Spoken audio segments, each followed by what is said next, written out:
আজকে বাজারে চালের দাম কত, ডালের দাম কত, ডিম কেন পাওয়া যাইতেছে না? তো বলা গেছে যে রোমান এম্পায়ার নাকি ফল করছে কাঁচা বাজারের জিনিসপত্রের জন্য। সো যখন হচ্ছে কল সেন্টার থেকে এরকম কল হুম দেওয়া হয়, হুম তো সেক্ষেত্রে তো একটা মিশ্র প্রতিক্রিয়া থাকে হয়তো লোকজন, তাই না? লোকজন কিছু লোকজন হয়তো বিরক্ত হয় কিনা যে last 5 to 6 years consistently call center has been the best performing marketing channel. তা আমি কি করব?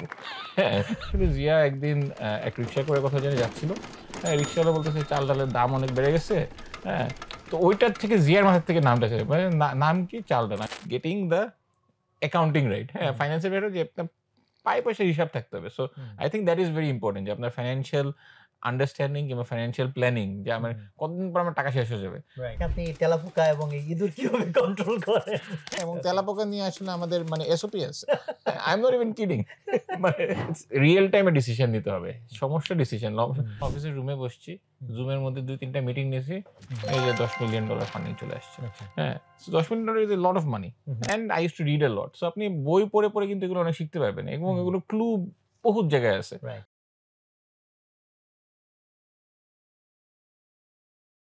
আসসালামু আলাইকুম। মহাবিশ্ব কিভাবে তৈরি হলো? আমরা কেন পৃথিবীতে আসলাম? কোথায় আমরা ফেরত যাবো? এগুলো খুব ইম্পোর্টেন্ট প্রশ্ন। বাট তার চেয়ে অনেক বেশি ইম্পোর্টেন্ট প্রশ্ন, আজকে বাজারে চালের দাম কত, ডালের দাম কত, ডিম কেন পাওয়া যাইতেছে না? সো আজকে এই উদ্যোক্তা কথায় আমরা এমন একজন উদ্যোক্তাকে নিয়ে আসছি যেখানে এই যে অতি গুরুত্বপূর্ণ যে প্রশ্ন সেগুলোর কিছু উত্তর হয়তো আমরা পেয়ে যাব। অনেকে হয়তো আন্দাজ করতে পারতেছেন যে আজকে আমরা কোন স্টার্টআপ নিয়ে কথা বলতে যাচ্ছি। আই থিংক আপনারা অলরেডি গেস করে ফেলেছেন। চালডাল.com। সো বাংলাদেশের খুব সুপরিচিত নাম। সো আজকে আমাদের উদ্যোক্তা কথাতে আপনাদেরকে স্বাগতম জানাচ্ছি। আমাদের সাথে আছেন চালডাল.com এর যে ফাউন্ডার ৩ জন, তাদের একজন ওয়াসিম আলিম ভাই। ওয়াসিম ভাই কেমন আছেন? আলহামদুলিল্লাহ ভালো আছি। সুপ্রিয় দর্শক, অন্যান্য পর্বের মতো আজকেও আমাদের এই সেম ঘোষণাটা আছে যে আজকের এই পুরো আলোচনা থেকে আপনারা যা শিখলেন, যা বুঝলেন, যা আপনারা এখান থেকে গ্রহণ করলেন, সেটা কমেন্টে সুন্দর করে গুছিয়ে আমাদেরকে জানাবেন। সেখান থেকে অন্তত ৩ জনকে আমরা পুরস্কৃত করব। সো আমরা ভূমিকা আর বাড়াচ্ছি না, আমরা ডিরেক্ট আলোচনায় চলে যাচ্ছি। ওয়াসিম ভাই, চাল ডাল তো ২০১৩ সালে প্রতিষ্ঠিত হলো। জি, রকমারি ২০১২-১৩, মানে আমরা জি, প্রায় কাছাকাছি জি, সময়ে জি, এই ই-কমার্স জার্নির মধ্যে ঢুকে গিয়েছি। তো চাল ডালের গল্পের আগে আগে আপনার একটু পার্সোনাল গল্পটা আমরা জানতে চাই। আমরা যেটা জানি আপনি সিলিকন ভ্যালিতে আপনার একটা ক্যারিয়ার ছিল। জি, আপনার পড়ালেখাও দেশের বাইরে, জি, খুব স্টেবল একটা জায়গা থেকে। জি। ওই ব্যাকগ্রাউন্ডটা যদি একটু বলেন এবং ওখান থেকে চাল-ডাল শুরু কেন আপনি এখানে আসলেন এবং এই স্টার্টআপটা দিলেন? আচ্ছা। তো আমি আসলে পড়াশোনা করেছি হলো গিয়ে ধরেন ফাইন্যান্সে। হ্যাঁ? হুম, সো ফাইন্যান্সে আমি পড়াশোনা করেছি ওয়াটন স্কুলে। সো ওয়াটন স্কুল হলো গিয়ে তখন এট লিস্ট ওয়ার্ল্ড এর টপ স্কুল ছিল, বিজনেস স্কুল। সো ওখানে ফাইন্যান্স, এন্টারপ্রেনিউরশিপ, স্ট্যাটিস্টিক্স। সো আমার ক্লাসমেটে যারা ছিল সবাই হয়েছে হয়তোবা ব্যাংকার, হুম, না হলো গিয়ে কনসাল্টিং। সো হুম, কনসাল্টিং খুবই একটা অ্যাট্রাকটিভ জিনিস যে ঘোরাফেরা যায়। আর ব্যাংকারও খুবই হাই পেইং জিনিস। হুম, সো আমি যখন গ্র্যাজুয়েট করি এট দ্যাট পয়েন্ট আমার ইচ্ছা ছিল যে আমি কোন একটা মিডল ইস্টে আ সভরেন ওয়েলথ ফান্ড, হ্যাঁ? মিডল ইস্টের যে আরব আমিরাতের ফান্ড হ্যাঁ, আছে। হ্যাঁ। সো এরকম ফান্ডে শেখদের বড়, বড় ফান্ড। শেখদের বড়, বড় ফান্ডে আমি গিয়ে চাকরি নিবো হুম, অ্যাজ অ্যান ইনভেস্টর। হুম, হুম, হ্যাঁ? যে আমি খুব ইনভেস্টমেন্ট বুঝি। হুম, হুম, এখানে গিয়ে করব আর যখন দরকার হবে তখন বাংলাদেশে আসবো। সো ভাগ্যক্রমে যেটা হলো যে 2008 এ তখন হুম, আসলে আমি স্টার্টআপ টেকনোলজি সম্বন্ধে আমার হুম, খুবই কম ক্ষুদ্র জ্ঞান। হ্যাঁ? জাস্ট iPhone-টা লঞ্চ হয়েছে। হ্যাঁ? তখন Nintendo একটা Wii নামে একটা জিনিস ছিল। ওইটা বার হয়েছে। আমি ওই জিনিসই জানতাম। I did not understand যে স্টিভ জবস কে কিংবা কি হুম, করছে কিংবা বিল গেটস এর হুম, হুম, হুম, ইয়ে কি এগুলো কিছুই আমি বুঝি নাই। সো 2008 এ যখন গ্র্যাজুয়েট করতেছি তখন একটা ফাইন্যান্সিয়াল ক্রাইসিস হলো। ফাইন্যান্সিয়াল ক্রাইসিস এর কারণে বেসিক্যালি আপনার এই মিডল ইস্টের যে স্বপ্ন, এই স্বপ্নটা আমার বলল যে আপাতত স্থগিত। হ্যাঁ? আমি আচ্ছা দেখি যে স্টার্টআপ নিয়ে অনেক শুনি। হ্যাঁ? এখন নিউ ইয়র্কে একটা চাকরি আছে। নিউ ইয়র্কের চাকরিটা মোটামুটি ভালোই চাকরি। কিন্তু আমার মনের মতন চাকরি না। আমি একটা স্টার্টআপ এর সাথে আরকি লিঙ্ক ছিলাম। তাদের জন্য কিছু আর্টিকেল-টার্টিকেল লিখতাম। হ্যাঁ? তো তাদেরকে হুম, ইমেইল করে বললাম যে, "আমি কি সান ফ্রান্সিসকোতে আসতে পারি? আমি তোমাদের সাথে কয়েকদিন কাজ করতেছি।" আমার প্ল্যান ছিল যে আমি ৬ মাস স্টার্টআপে কাজ করব। তারপরে আমি সভরেন ওয়েলথ ফান্ডে আবার এপ্লাই করব। সো ওই করতে গিয়ে I went into this startup called WikiInvest. So WikiInvest এর আইডিয়া খুব সিম্পল। উইকিপিডিয়াতে যেরকম সব ইনফরমেশন পাওয়া যাবে, WikiInvest এ ইনভেস্টমেন্ট ব্যাপারে রিলেটেড। সব আচ্ছা। ইনফরমেশন পাওয়া যাবে এবং ওটাতে I joined as an editor. তো ওটা গিয়ে দেখি যে ১ম দিন আমার যে ট্রেনিং কিংবা আমার যে ফ্রেন্ডদের ট্রেনিং ধরেন আপনার মানে প্রপার স্যুট-টুট এগুলো পরে ইন্টারভিউ মানে ভেরি পলিশড হুম, ট্রেনিং, হ্যাঁ? আ আমি ফার্স্ট দিন যেদিন আমি চাকরিতে যাই, আমি অফিসে গেছি। আমাদের এরকমই একটা অফিস। গিয়ে দেখলাম যে কোম্পানির সিইও বসে আছে। হ্যাঁ, বসে আসার পরে বললাম যে, "হ্যাঁ, আমি আসছি।" বলল, "আচ্ছা তুমি আসছো?" তো আমি বললাম, "কই বসবো?" হ্যাঁ, ওর নট কই বসবো। আমি বললাম যে, "আচ্ছা what is my next step?" তো সে পাশে থেকে একটা ড্রিল মেশিন তুললো। ড্রিল মেশিন তুলে আমার হাতে বলল, "আচ্ছা নিচে কয়েকটা টেবিল আছে। তুমি টেবিলটা বানায় যেখানে ইচ্ছা বসে যাও।" আচ্ছা। So that was a culture shock for me. হ্যাঁ, হ্যাঁ। যে আচ্ছা স্টার্টআপ কি আর আমি কি কোন ওয়ার্ল্ড এর থেকে আসছি। হ্যাঁ, মানে আমার আমার জিনিস হলো গিয়ে যে আমি ধরেন ইন্টারভিউ দিতে গেলেও হ্যাঁ, হুম, তারা ধরেন একটা যে হোটেলে রাখতো সেই হোটেলও ইস ডিফারেন্ট ক্লাস। আর এখানে এসে আবার নিজের টেবিল নিজের আছে। টেবিল বানানো লাগছে। সো কিছুদিন পরে যেটা বুঝলাম যে এই স্টার্টআপ আসলে ফাইন্যান্সের স্টার্টআপ। কিন্তু ফাইন্যান্সের ব্যাকগ্রাউন্ডে এই স্টার্টআপে কেউ নাই। হ্যাঁ? And it was obvious to me within 2 weeks যে হুম, স্টার্টআপে ইঞ্জিনিয়ার আছে, ভালো ইউনিভার্সিটি থেকে পাস করছে। অ্যামাজনে কাজ করেছে। বাট সবাই খুবই লেড ব্যাক। হুম, তো ফাইন্যান্সের ব্যাকগ্রাউন্ড যেহেতু আমার, তো এই প্রোডাক্টের যত ভিশন তখন আমার কাছে আসা শুরু করলো যে আচ্ছা আমি এটা বানাবো, এটা কিভাবে বানাবো তুমি এনালাইসিস করো।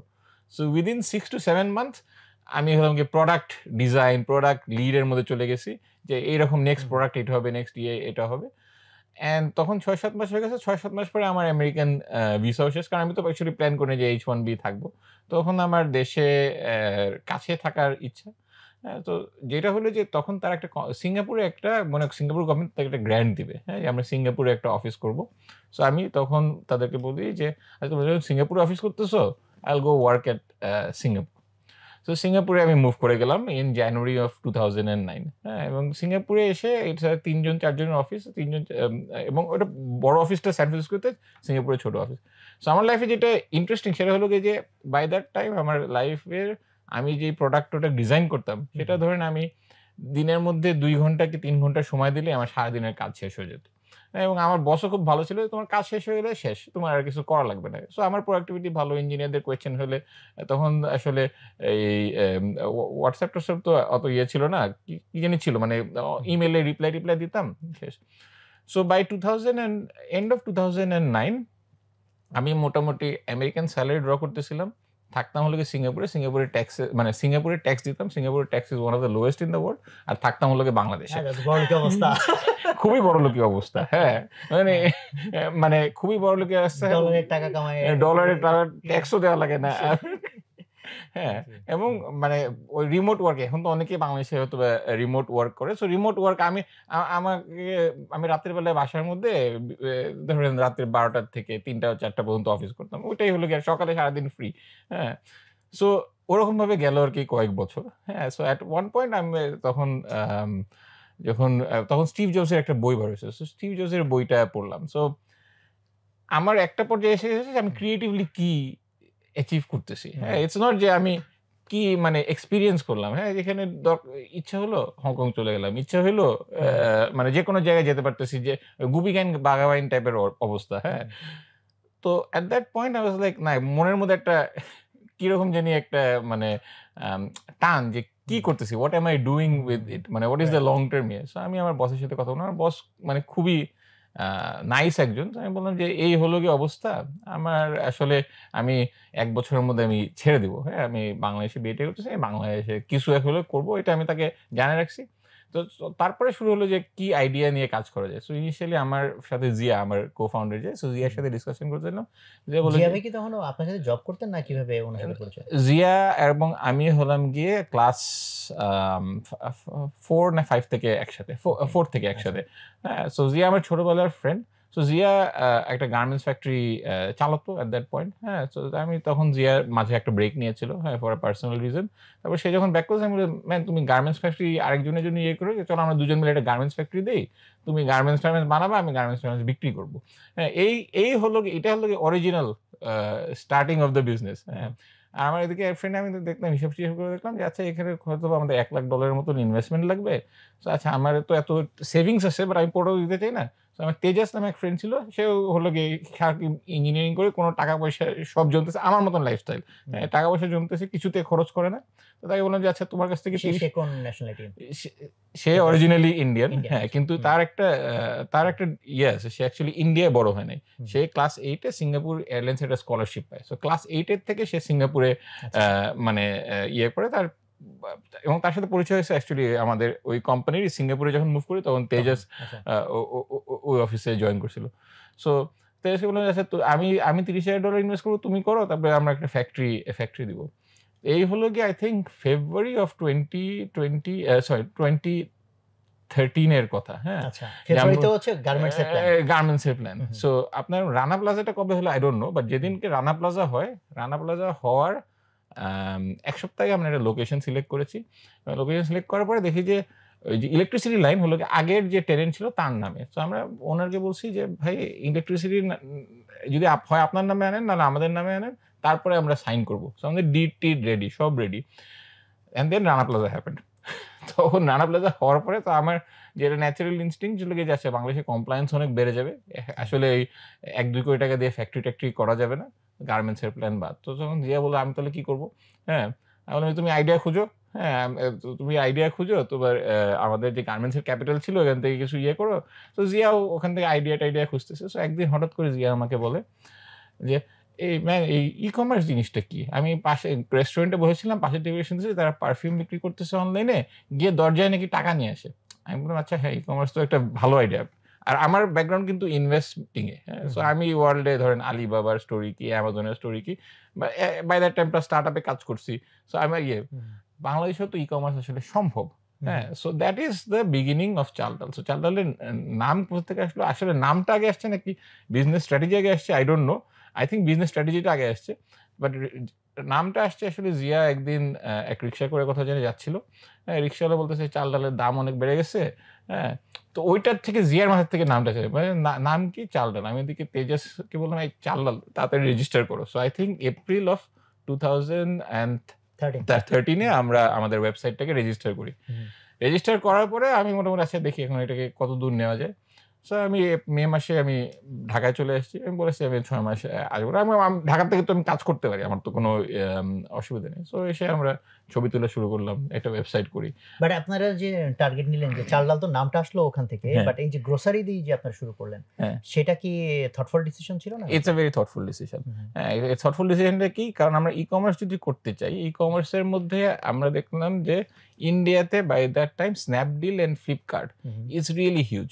সো ফ্লিপকার্ট এবং স্ন্যাপডিলের পিছনে দেখি যে billion dollar investment. So billion dollar টাকা কই পাবো? এবং সো আমি বললাম বিলিয়ন ডলার টাকা তো পাওয়া যাবে না। সো বিলিয়ন ডলার কেন লাগে?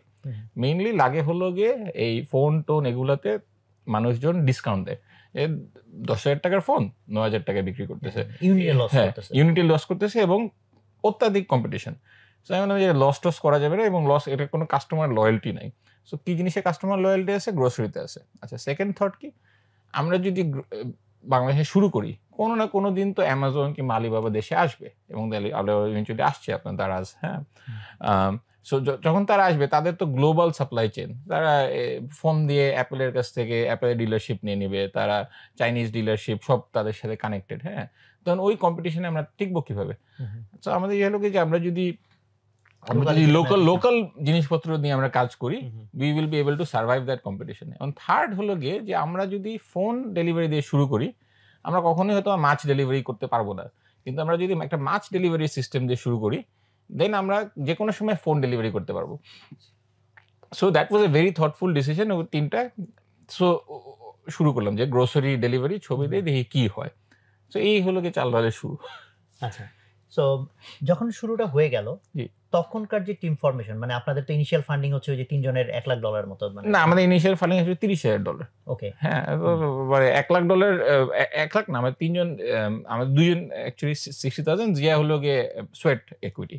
হ্যাঁ, সো ওই জন্য আমাদের অ্যাকচুয়ালি ইকুইটি ডিভিশনটাও হয় হলো গিয়ে 35-35-30। হ্যাঁ, কারণ হলো গিয়ে যেহেতু তেজাসের আমরা ক্যাশও দিয়েছি প্লাস সোয়েটও দিয়েছি, so sweat is valued at 30 each, and the is equity যে আমরা 15,000 that is valued at 5%। Okay, so and ওই ratio is maintain till today. আচ্ছা, গ্রেট। সো তাহলে যখন আপনারা ইনিশিয়াল স্টার্টে গেলেন, তখন তো আসলে মানে অনেক ধরনের প্রিপারেশনের বিষয় থাকে। আমাদের প্রোগ্রামগুলো যেহেতু মূলত যারা এন্টারপ্রেনার হতে চায় বা এন্টারপ্রেনারশিপে আছে, তারা যাতে এখান থেকে ভালো ভালো কিছু জিনিস শিখতে পারে। তো ওই স্টার্টিং জার্নিটা যদি একটু বলেন যে হাউ ওয়াজ দ্য প্রিপারেশন, কি কি লাগবে না লাগবে, কোথায় টাকাটা বেশি ইনভেস্টমেন্ট হলো, চ্যালেঞ্জটা কি? সো স্টার্টিং এ আপনার প্রথমে লাগবে হলো ওয়েবসাইট। সো ওয়েবসাইটটা কিভাবে হবে? তেজাসের ইঞ্জিনিয়ারিং স্কিল আছে, তুমি একটা ওয়েবসাইট করো, আমরা এটা আপ করবো। আচ্ছা, ওয়েবসাইট তো আপ করা যায়। তখন দেখলাম যে ম্যাজেন্টো আর নব কমার্স এই দুইটা ছিল। সো ম্যাজেন্টোর মনে হয় কোড বেস ওয়াজ রেস্ট্রিক্টেড আর নব কমার্সের code base was open. So আমরা বললাম যে আমরা নব কমার্সেই বানাবো। সো নব কমার্সে বানাবো। আর আমি তখন ইলেন্স নামে একটা ইয়ে ছিল, ইলেন্সে মনে হয় কোন সুইডিশ কিংবা এরকম কোন একটা দেশে আমরা লোগো বানাবো। তো চালডালে সে লোগোটা লাস্টে আসে, চালডাল নাম আসছে। তো সে বিভিন্ন চালের বস্তা, এই বস্তা, হ্যান বস্তা, ত্যান বস্তা লোগো দিচ্ছে, কোনোটাই আমাদের পছন্দ হচ্ছে না।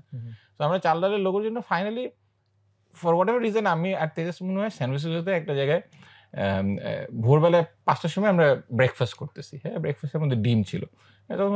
ডিম লোগো দিলে কেমন হয়? সো ওখান থেকে ডিমটা আসে দিয়ে আমি সুইডিশে বললাম যে ভাই তোমার এত কিছু দরকার নেই, তুমি একটা ডিম বসা দাও লোগোর মধ্যে পাঠায় দাও। হ্যাঁ, it clicked with all three of us যে না, ডিম can be a good logo. হ্যাঁ, সো আপনার ফার্স্টে লোগো টোগো এগুলো আসলে মানে সেকেন্ডারি হওয়া উচিত। হ্যাঁ, ফার্স্ট জিনিস হলো গিয়ে যে আসলে getting a product in front of the customer. So website দরকার, ওয়েবসাইটের মধ্যে প্রোডাক্ট দরকার। সো ওয়েবসাইটটা বানিয়েছি, ওয়েবসাইটের ডিজাইনটাও আমি মনে হয় $100-150 খরচ করে ইল্যান্সে একজনকে দিয়ে ডিজাইন করেছিলাম। সে সুন্দর করে একটা শুরুতে তো হচ্ছে আপনারা স্ক্র্যাচ থেকে করেন একটা ফ্রেমওয়ার্কের উপর করছি। We got the website up in like 2 weeks. এবং তখন আর এদিকে আমি ওয়েবসাইট যখন আপ হতো তখন আমাদের ক্যাটালগ তৈরি করতে হবে। তো জিয়া আর আমি বসে বসে ছবি তুলতাম, যে কোকের ছবি, ভিমের ছবি, চালের ছবি, ছবি তুলে আমরা মানে 700 না 800 ছবি দিয়ে ছবি আপলোড করলাম বসে বসে। সো তখন আমরা উই হায়ার্ড ফিউ পিপল। হ্যাঁ, আর্লি স্টেজে যে আমাদেরকে মানে অলমোস্ট সো আর্লি স্টেজে একজন মনির নামে একজন ছিল। হ্যাঁ, সে এখন আর নাই। বাট ওই দুজন মিলে ছবি টবি তুলতাম, আমরা আপলোড করতাম। সো আপলোড করার পরে একদিন হলো গিয়ে আচ্ছা ছবি টবি আপলোড হয়ে গেছে, এখন আমরা ওয়েবসাইট লঞ্চ করবো। তখন ফেসবুকে দিলাম আমি চালডাল লঞ্চ করছি। This is the launch of Chaldal. হ্যাঁ, তো আমাদের আইডিয়া ছিল যে অর্ডার পড়লে আমরা দৌড়ায় গিয়ে কিনে প্রোডাক্টটা ডেলিভারি করব। প্রথমত আপনারা একটা ব্যাটারি বোধহয় অর্ডার করছিল আপনারা? হ্যাঁ, ব্যাটারি পড়ছে আমার অফিসে আমার ওয়াইফ, তখনও ওয়াইফ না, তখন ফিয়ান্সে, হ্যাঁ, তার এক কলিগ অর্ডার দিছিল। হ্যাঁ, তো ব্যাটারি অর্ডার দিছিল, তো ব্যাটারি গিয়ে আমরা ডেলিভারি দিয়ে আসি। তো শুরুর দিকগুলোতে ট্র্যাকশন কেমন ছিল, পার ডে অর্ডার কেমন ছিল? এন্ড দেন সো শুরুর দিকে প্রথম দিন তো আমি মনে হয় 2টা অর্ডার পেয়েছি এবং প্রথম মাসে হয়তো বা 100 কি 150 অর্ডার পেয়েছি। সো এটা আস্তে আস্তে দেখি যে বাড়তেছে। হ্যাঁ, হঠাৎ আমরা প্রথম থেকে ছিল যে আমরা নেক্সট ডে ডেলিভারি দিব, আমরা কোনো পেরিশেবল জিনিস নিব না এক্সেট্রা। তারপর দেখি যে যাদেরকে ডেলিভারি দিই তারা বলে যায় পেরিশেবলটা দিলে ভালো হতো। তো আমরা পেরিশেবল মনে হয় 1 মাস না 1.5 মাস পরে পেরিশেবল অ্যাড করলাম, তাও নেক্সট ডে ডেলিভারি। তারপর বলে নেক্সট ডে অনেক দেরি হয়ে যায়, সেম ডে দিতে পারবো না, আমরা মাঝে থেকে আমি 6 ঘন্টা পরে ডেলিভারি দিব, গিয়ে শপিং করো, বাজার করে তোমাকে দিব। তখন আপনার টিম সাইজ? তখন আমার টিম সাইজ হলো গিয়ে ডেলিভারি দিতে আমরা একজন মনে হয় 6-7 করে দিই, আমাদের টিম সাইজ ধরেন 6-7 জন। হ্যাঁ, 6-7 জন। আমাদের মেইন একজন গ্রাফিক ডিজাইনার।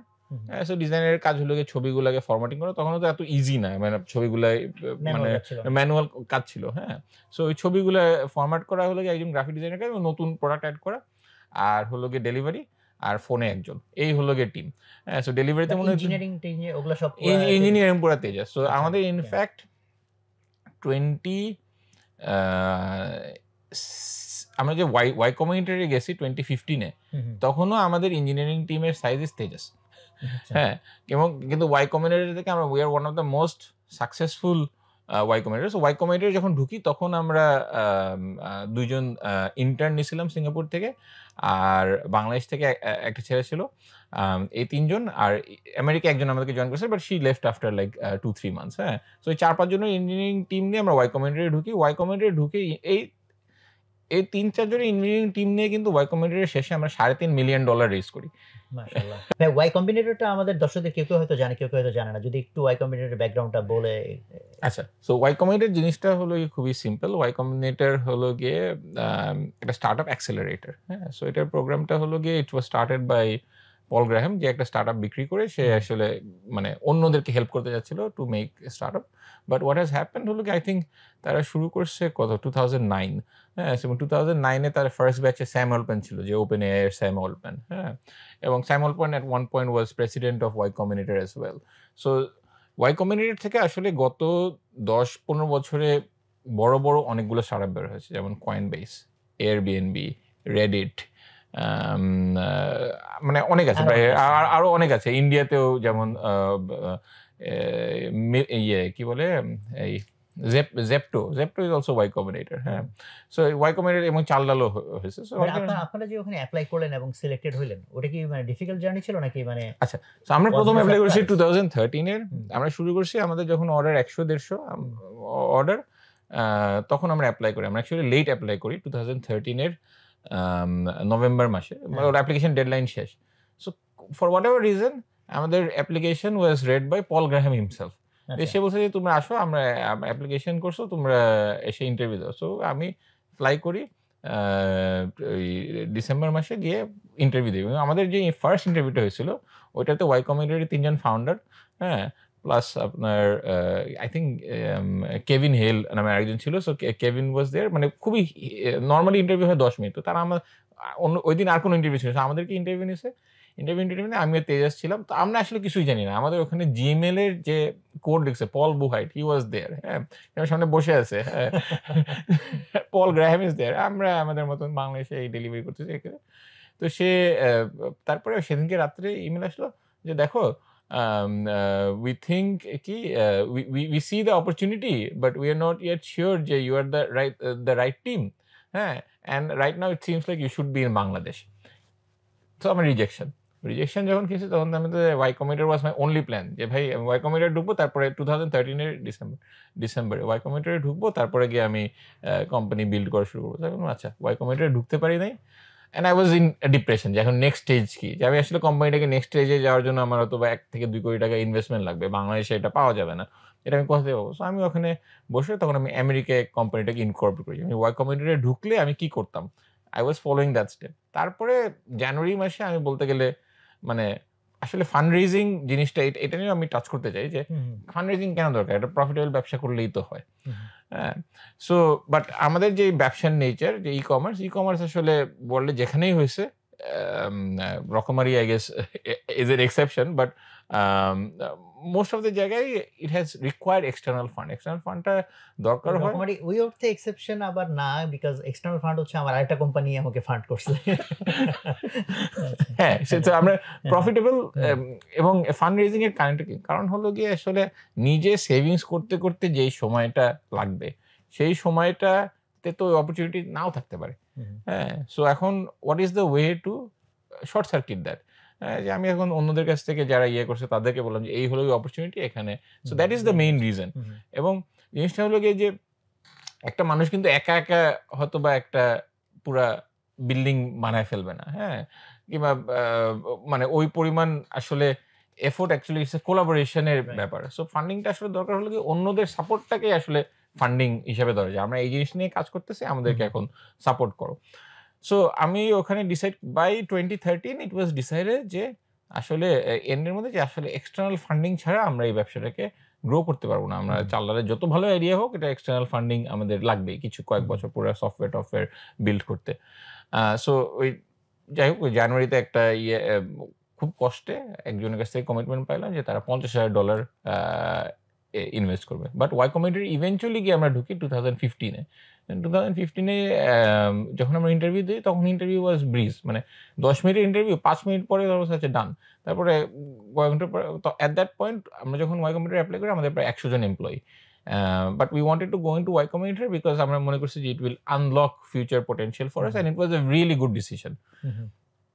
সো এই তো $50,000 যে ইনভেস্ট করতে চাইলো সে কি ফরেনার নাকি বাংলাদেশি? ফরেনার। আমাদের ইনফ্যাক্ট প্রথম বাংলাদেশি অ্যাকচুয়ালি 2-3 জন মানুষ আমাদেরকে ফরেনারের সাথে দিয়েছিল, যেমন তানভীর আলী ইজ ওয়ান, হ্যাঁ, 5,000-10,000 দিয়েছিল। বাট বাংলাদেশি মানুষ আসলে মানে এখনো আমি মনে করি যে আসলে এই ওই ব্যবসা একটা লোকের ট্রাস্টটা কম, যে টাকাটা দিয়ে কি করবে, আরেকটা হলো গিয়ে যে টাকাটা দিলে আসলে কি হবে ওই ভিশনটাও হয়তো মানুষের নাই। এটা আমার কাছে মনে হয়েছে যে আমরা শুধু বাংলাদেশ না, উপমহাদেশে আমাদের হচ্ছে বণিক জাতি আর কি, আমরা যে ব্যবসাটা এরকম যে মাল কিনলাম মাল বেচলাম, তো গতকাল মাল কিনছি আজকে মাল বেচছি, তো আজকে তো প্রফিটটা জেনারেট হয়ে গেল। বাট বিল্ডিং দ্য কোম্পানি যেটা হয়তো রিটার্ন দিবে অনেক বছর পর, ওই কালচারটা এখনো আমাদের মধ্যে। আমরা কিন্তু রিয়েল এস্টেট বানাই যাচ্ছি, আমরা একটা বিল্ডিং বানাই যাচ্ছি, তো একটা কোম্পানিকে আসলে বিল্ডিং হিসেবে কেউ কল্পনা করতেছে না।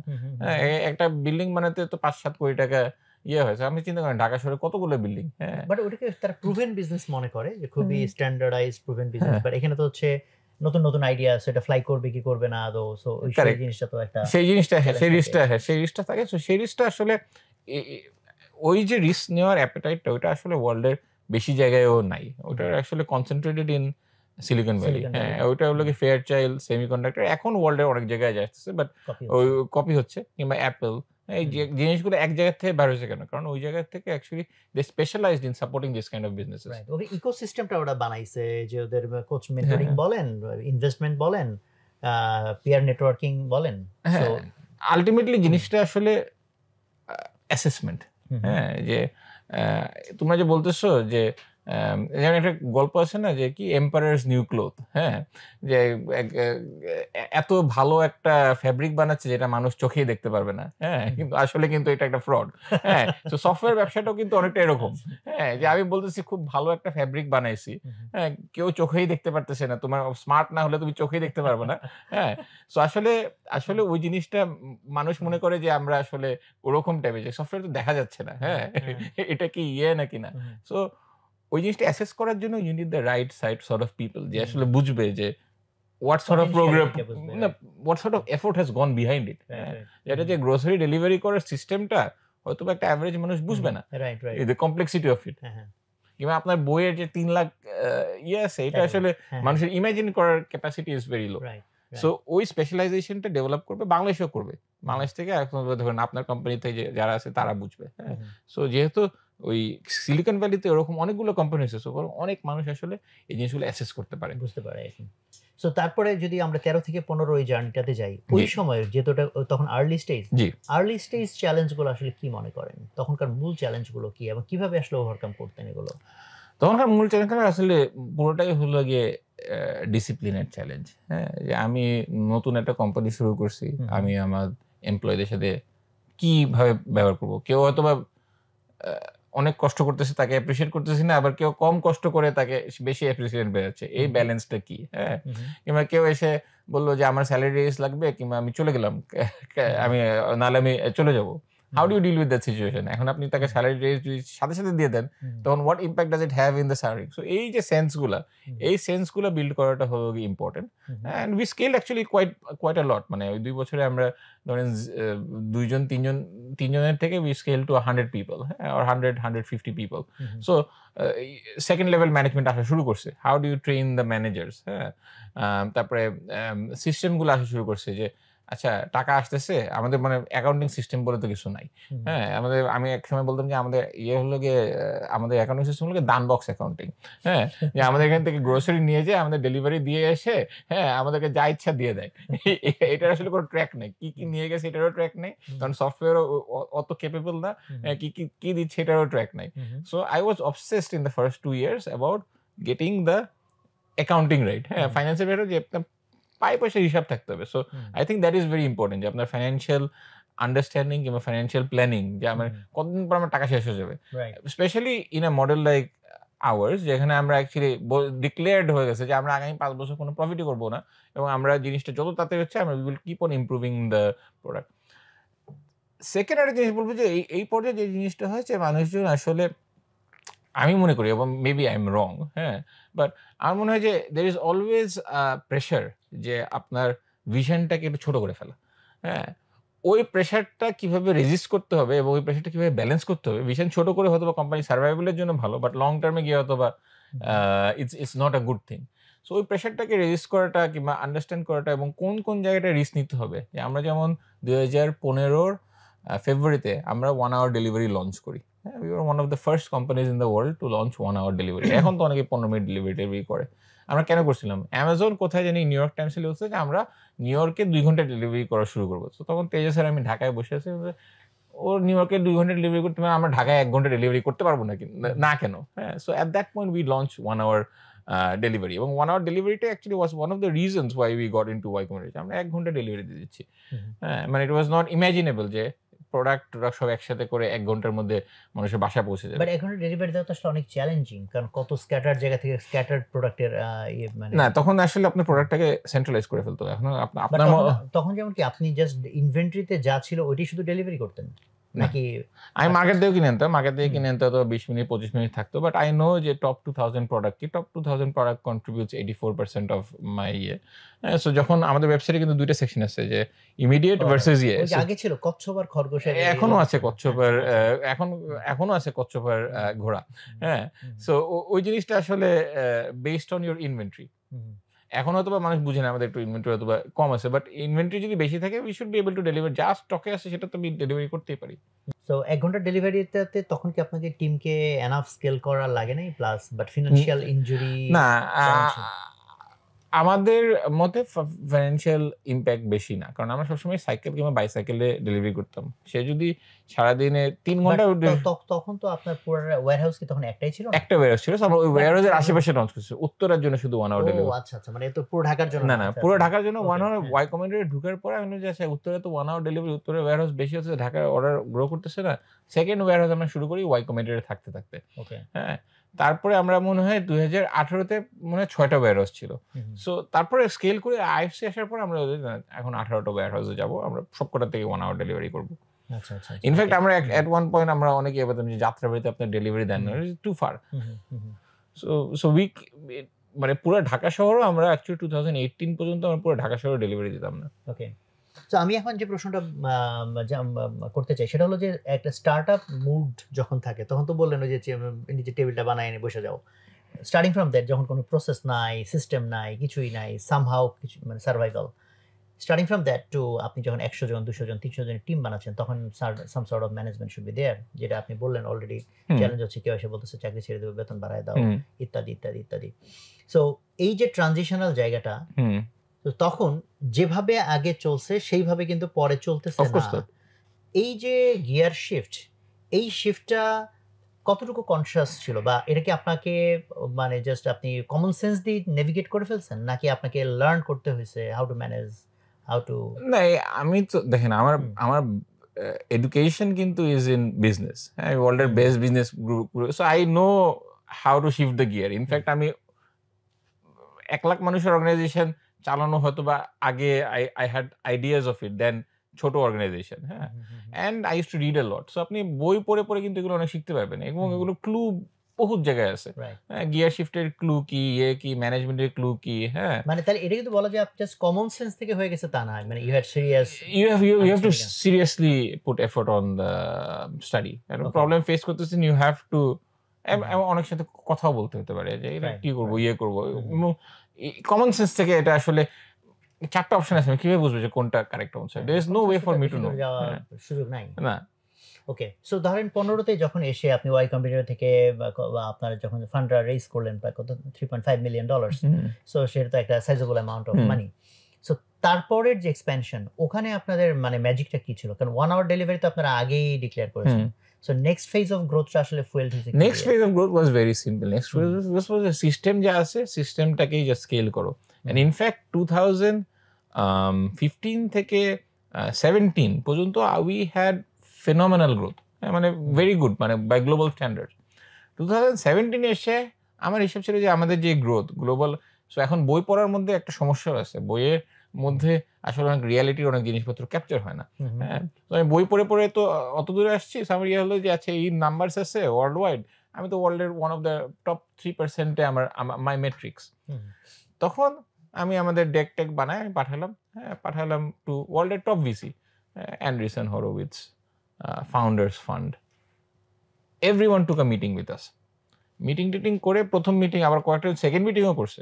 সেকেন্ড থেকে মিটিং করে তারপর সবাই বলছে না আসলে Bangladesh is too far from you, এই বাংলাদেশে তো আমরা যাবো না, we don't understand enough of the country, আমাদের যে ক্যাপিটাল দিচ্ছে, আমাদের রেসপন্সিবিলিটি, এইটা কোনো বই লেখা নাই যে বাংলাদেশ যে টু ফার, এটা তো কোনো বই লেখা নাই। হ্যাঁ, সো 2017-এ এসে আমরা মানে ফার্স্ট সিরিয়াস ধাক্কা খেলাম যে আরে টাকা পয়সা নেই, আমার তো প্ল্যান হলো গিয়ে আছে 5 মিলিয়ন ইনভেস্ট, 3.5 করছি, নেক্সট স্টেজে আমি 10 মিলিয়ন ইনভেস্ট করবো।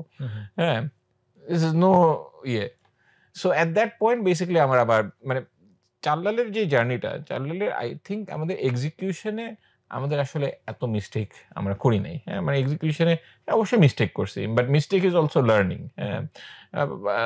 Execution mistakes were not very high. আমাদের যেটা হলো যে আমরা যে এস্টিমেট করছি যে ইকোসিস্টেমটা আমাদের সাথে যে কিভাবে গ্রো করবে, হ্যাঁ, কিংবা আমাদের যে কোন লেভেলে কিরকম ফান্ডিং অ্যাক্সেসিবল হবে, সেইটা আমরা at certain stages under estimate কিংবা ওভার এস্টিমেট করে ফেলছি। এটা হলে এটা হবে, এটা হলে এটা হবে। সো ওই জন্য অনেকে বলে যে বাংলাদেশে আসলে প্রফিটেবল ব্যবসা করা যায়, কারণ প্রফিটেবল ব্যবসা হলে ওই ভ্যারিয়েবলটা থাকে না। সো 2017 এসে আমাকে ফার্স্ট বিজনেসটাকে বলতে হয় যে না, কোনো খরচ টরচ করা যাবে না, উই গো স্টেডি, জাস্ট বেঁচে থাকো। তখন আপনাদের কত দিনের ইয়ে ছিল রানওয়ে? 1 মাস। মানে 1 মাস মাত্র? মানে হাতে 1 মাসের টাকা? হ্যাঁ। আমরা এরকম হয়েছে, আমরা বসে বসে বলছি আচ্ছা আমরা কোনো আউটসোর্সিং প্রজেক্ট করি, কত আসে, আচ্ছা এত টাকা আসে। আই ডোন্ট নো ভাই, এই যে পজিশন মানে গুলো এত মার্জিনাল জায়গায় কেন চলে গেল? কারণ ইনভেস্টরদেরকে তো আপনি অনেক আগে থেকেই, কারণ আমি ধরছি 6 মাস লাগবে আমার ইনভেস্টমেন্ট তুলতে, 6 মাসে উঠবে। সো মে মাস কোনো অফার নেই। হ্যাঁ, so at this points actually মানে হলো গিয়ে যে you have nothing but to rely fully on আল্লাহ, যে এটা আসলে আর কোনো উপায় নাই টু সার্ভাইভ। হ্যাঁ, এবং এটা যে কিভাবে পাস হয় আই ডোন্ট ইভেন নো। মানে এই পিরিয়ডগুলোতে আমি হয়তোবা 2-3 বার গেছি, and I don't know how I come out of it, how we come out of it. হ্যাঁ, ইটস ভেরি ডিফিকাল্ট। কিভাবে জানি হয়ে যায়। একজন আসলো, হ্যাঁ, তোমার আচ্ছা কত টাকা লাগবে, তোমার স্যালারি দিতে পারতেছ না পরশুদিন, কত টাকা লাগবে? 30 লাখ। আচ্ছা ঠিক আছে, তুমি কবে দিতে পারবা? এই নাও। এরকম সিচুয়েশন। হ্যাঁ, সফট লোন দিল আমাকে। হ্যাঁ, বাট at that point 2017 এ যেটা হলো যে ultimately IFC started talking to us. So আইএফসির মধ্যে এটাও কিন্তু লাক। আসলে মানুষজন যে বলে যে ফান্ড রেজিং এর স্ট্র্যাটেজি আছে, আসলে এটা আমি মনে করি এটা কোনো স্ট্র্যাটেজি নেই। ঠিক আছে? আইএফসিতে এক ভদ্রমহিলা আছে, মানে আপনি বড় কোম্পানিতে কাজ করতেছেন, আপনার কি ঠেকা পড়ছে যে বাংলাদেশে এসে ইনভেস্ট করার? So you have to have the right person at that spot, যে বলে না আমরা এটা একটা এফোর্ট নিলাম। হ্যাঁ, সো আইএফসির প্রসেস মানে আমাদেরকে প্রায় 10 মাসের প্রসেস। হ্যাঁ, 10 মাসের প্রসেস। তো সামহাউ উই সার্ভাইভ। এবং আমাদের মানে এট দ্যাট পয়েন্ট আমার কমপ্লায়েন্স চালটালে বলে মানে উই হ্যাভ রেপুটেশন যে আমাদের কমপ্লায়েন্স, আমাদের খুব হাই। সো এটার one of the main reason হলো যে ওই 2017 আইএফসি যখন প্রেশার দিছে, তখন বেসিক্যালি আমি 6 মাস শুধু আমি কমপ্লায়েন্সই করছি। আমি আমাদের অফিসের মধ্যে একটা রুম নিয়েছিলাম, পাশে বাথরুম, গিজার লাগাই ফেলছিলাম। আমি অফিস থেকে বার হই নাই বলতে গেলে 2-3 মাস। জাস্ট অফিসেই ছিলাম, অফিসেই খাইতাম, বিয়ে করতাম। ওয়াইফ আর বাচ্চা ছিল বার্কলিতে, কারণ ওয়াইফ এমবিএ করতে গেছিল।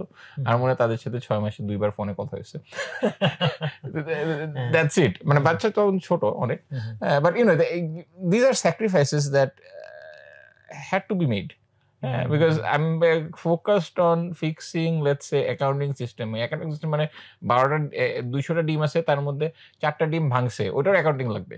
হ্যাঁ, so that is the sacrifice that you have had to make. এবং we've all gone through sacrifices. মানে এরকম হয়েছে যে মানে মানুষের লাইফ তো আর থেমে থাকে না। কারোর প্যারেন্টস সিক হবে, কারোর প্যারেন্টস হবে, কারোর বাচ্চা হবে। It's evolving life. সো সবকিছুকেই মানে মাঝখানে you have to keep on doing this. But 17তে যখন হচ্ছে যে ফান্ড ক্রাঞ্চ হয়ে গেল, হ্যাঁ, তখন কি আপনার ছাঁটাই করতে হয়েছিল নাকি না?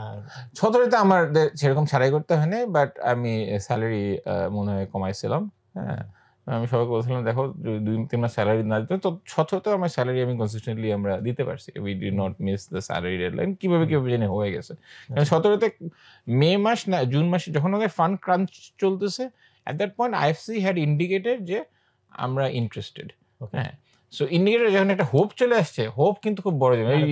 ইয়ের মতন, ওই কি বলে, ওই ফ্রগের মতন, যে হোপ থাকলে আসলে বেশি ঘুরে। এটা স্ট্যাটিস্টিক্যাল স্টাডি আছে যে যখন হোপ থাকে পিপল পুট মোর এফর্ট। তা তো বটেই। তারপরে ওই তারও তো আপনারা আইএফসি টাকা পেলেন কি আরো 10 মাস পরে নাকি? পাইছি আমরা finally February of 2018। Okay, so 7-8 মাস। তো ওই 7-8 মাস এগেইন আই ডোন্ট নো কিভাবে চলছে। আমি আসলে জানি না। আচ্ছা, ধরেন যে মানে ওই মানে জানেন না, স্টিল আপনি চালাই গেছেন, তো বলা যায় যে একটা হোপ যে আইএফসি যেহেতু বলছে টাকা দিবে। তো যদি এই হোপটা না থাকতো, তাহলে কি মনে করেন যে চালাই যেতে পারতেন? আই ডোন্ট নো ভাই।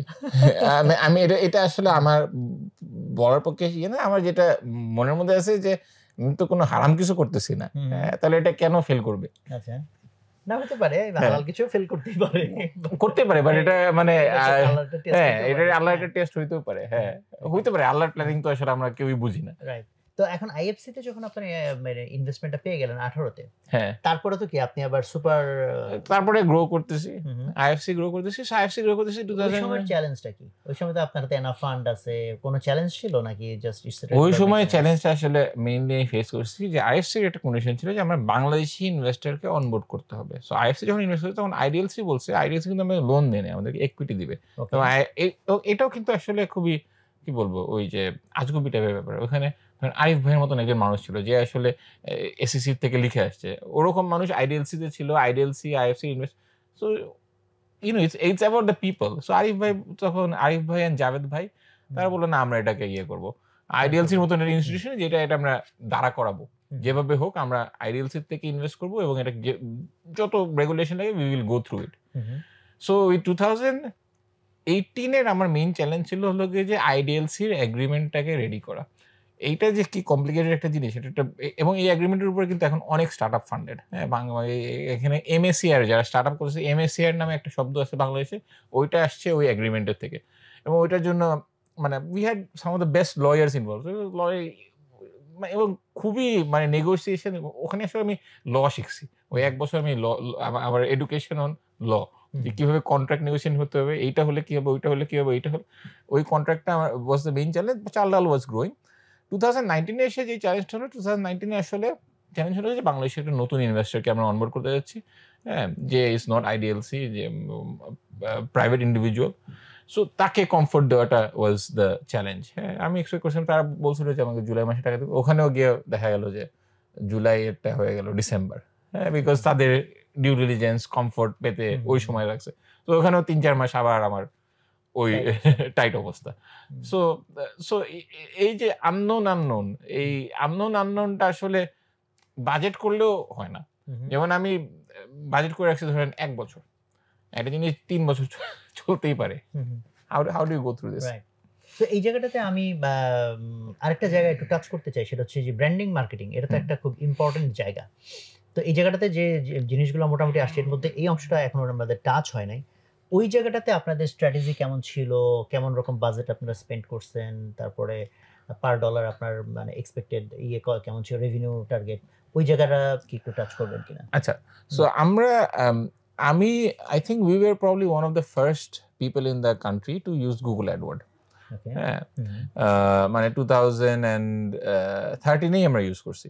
হ্যাঁ, সো আমাদের টিমের মধ্যে ওই অ্যাডের এফিসিয়েন্সি কি এভাবে আমরা এফিসিয়েন্সি বহুত প্ল্যান করতে হবে। এবং আমরা মনে করি আমরা ব্র্যান্ডিং এবং মার্কেটিং এ আসলে আমরা এত ভালো না।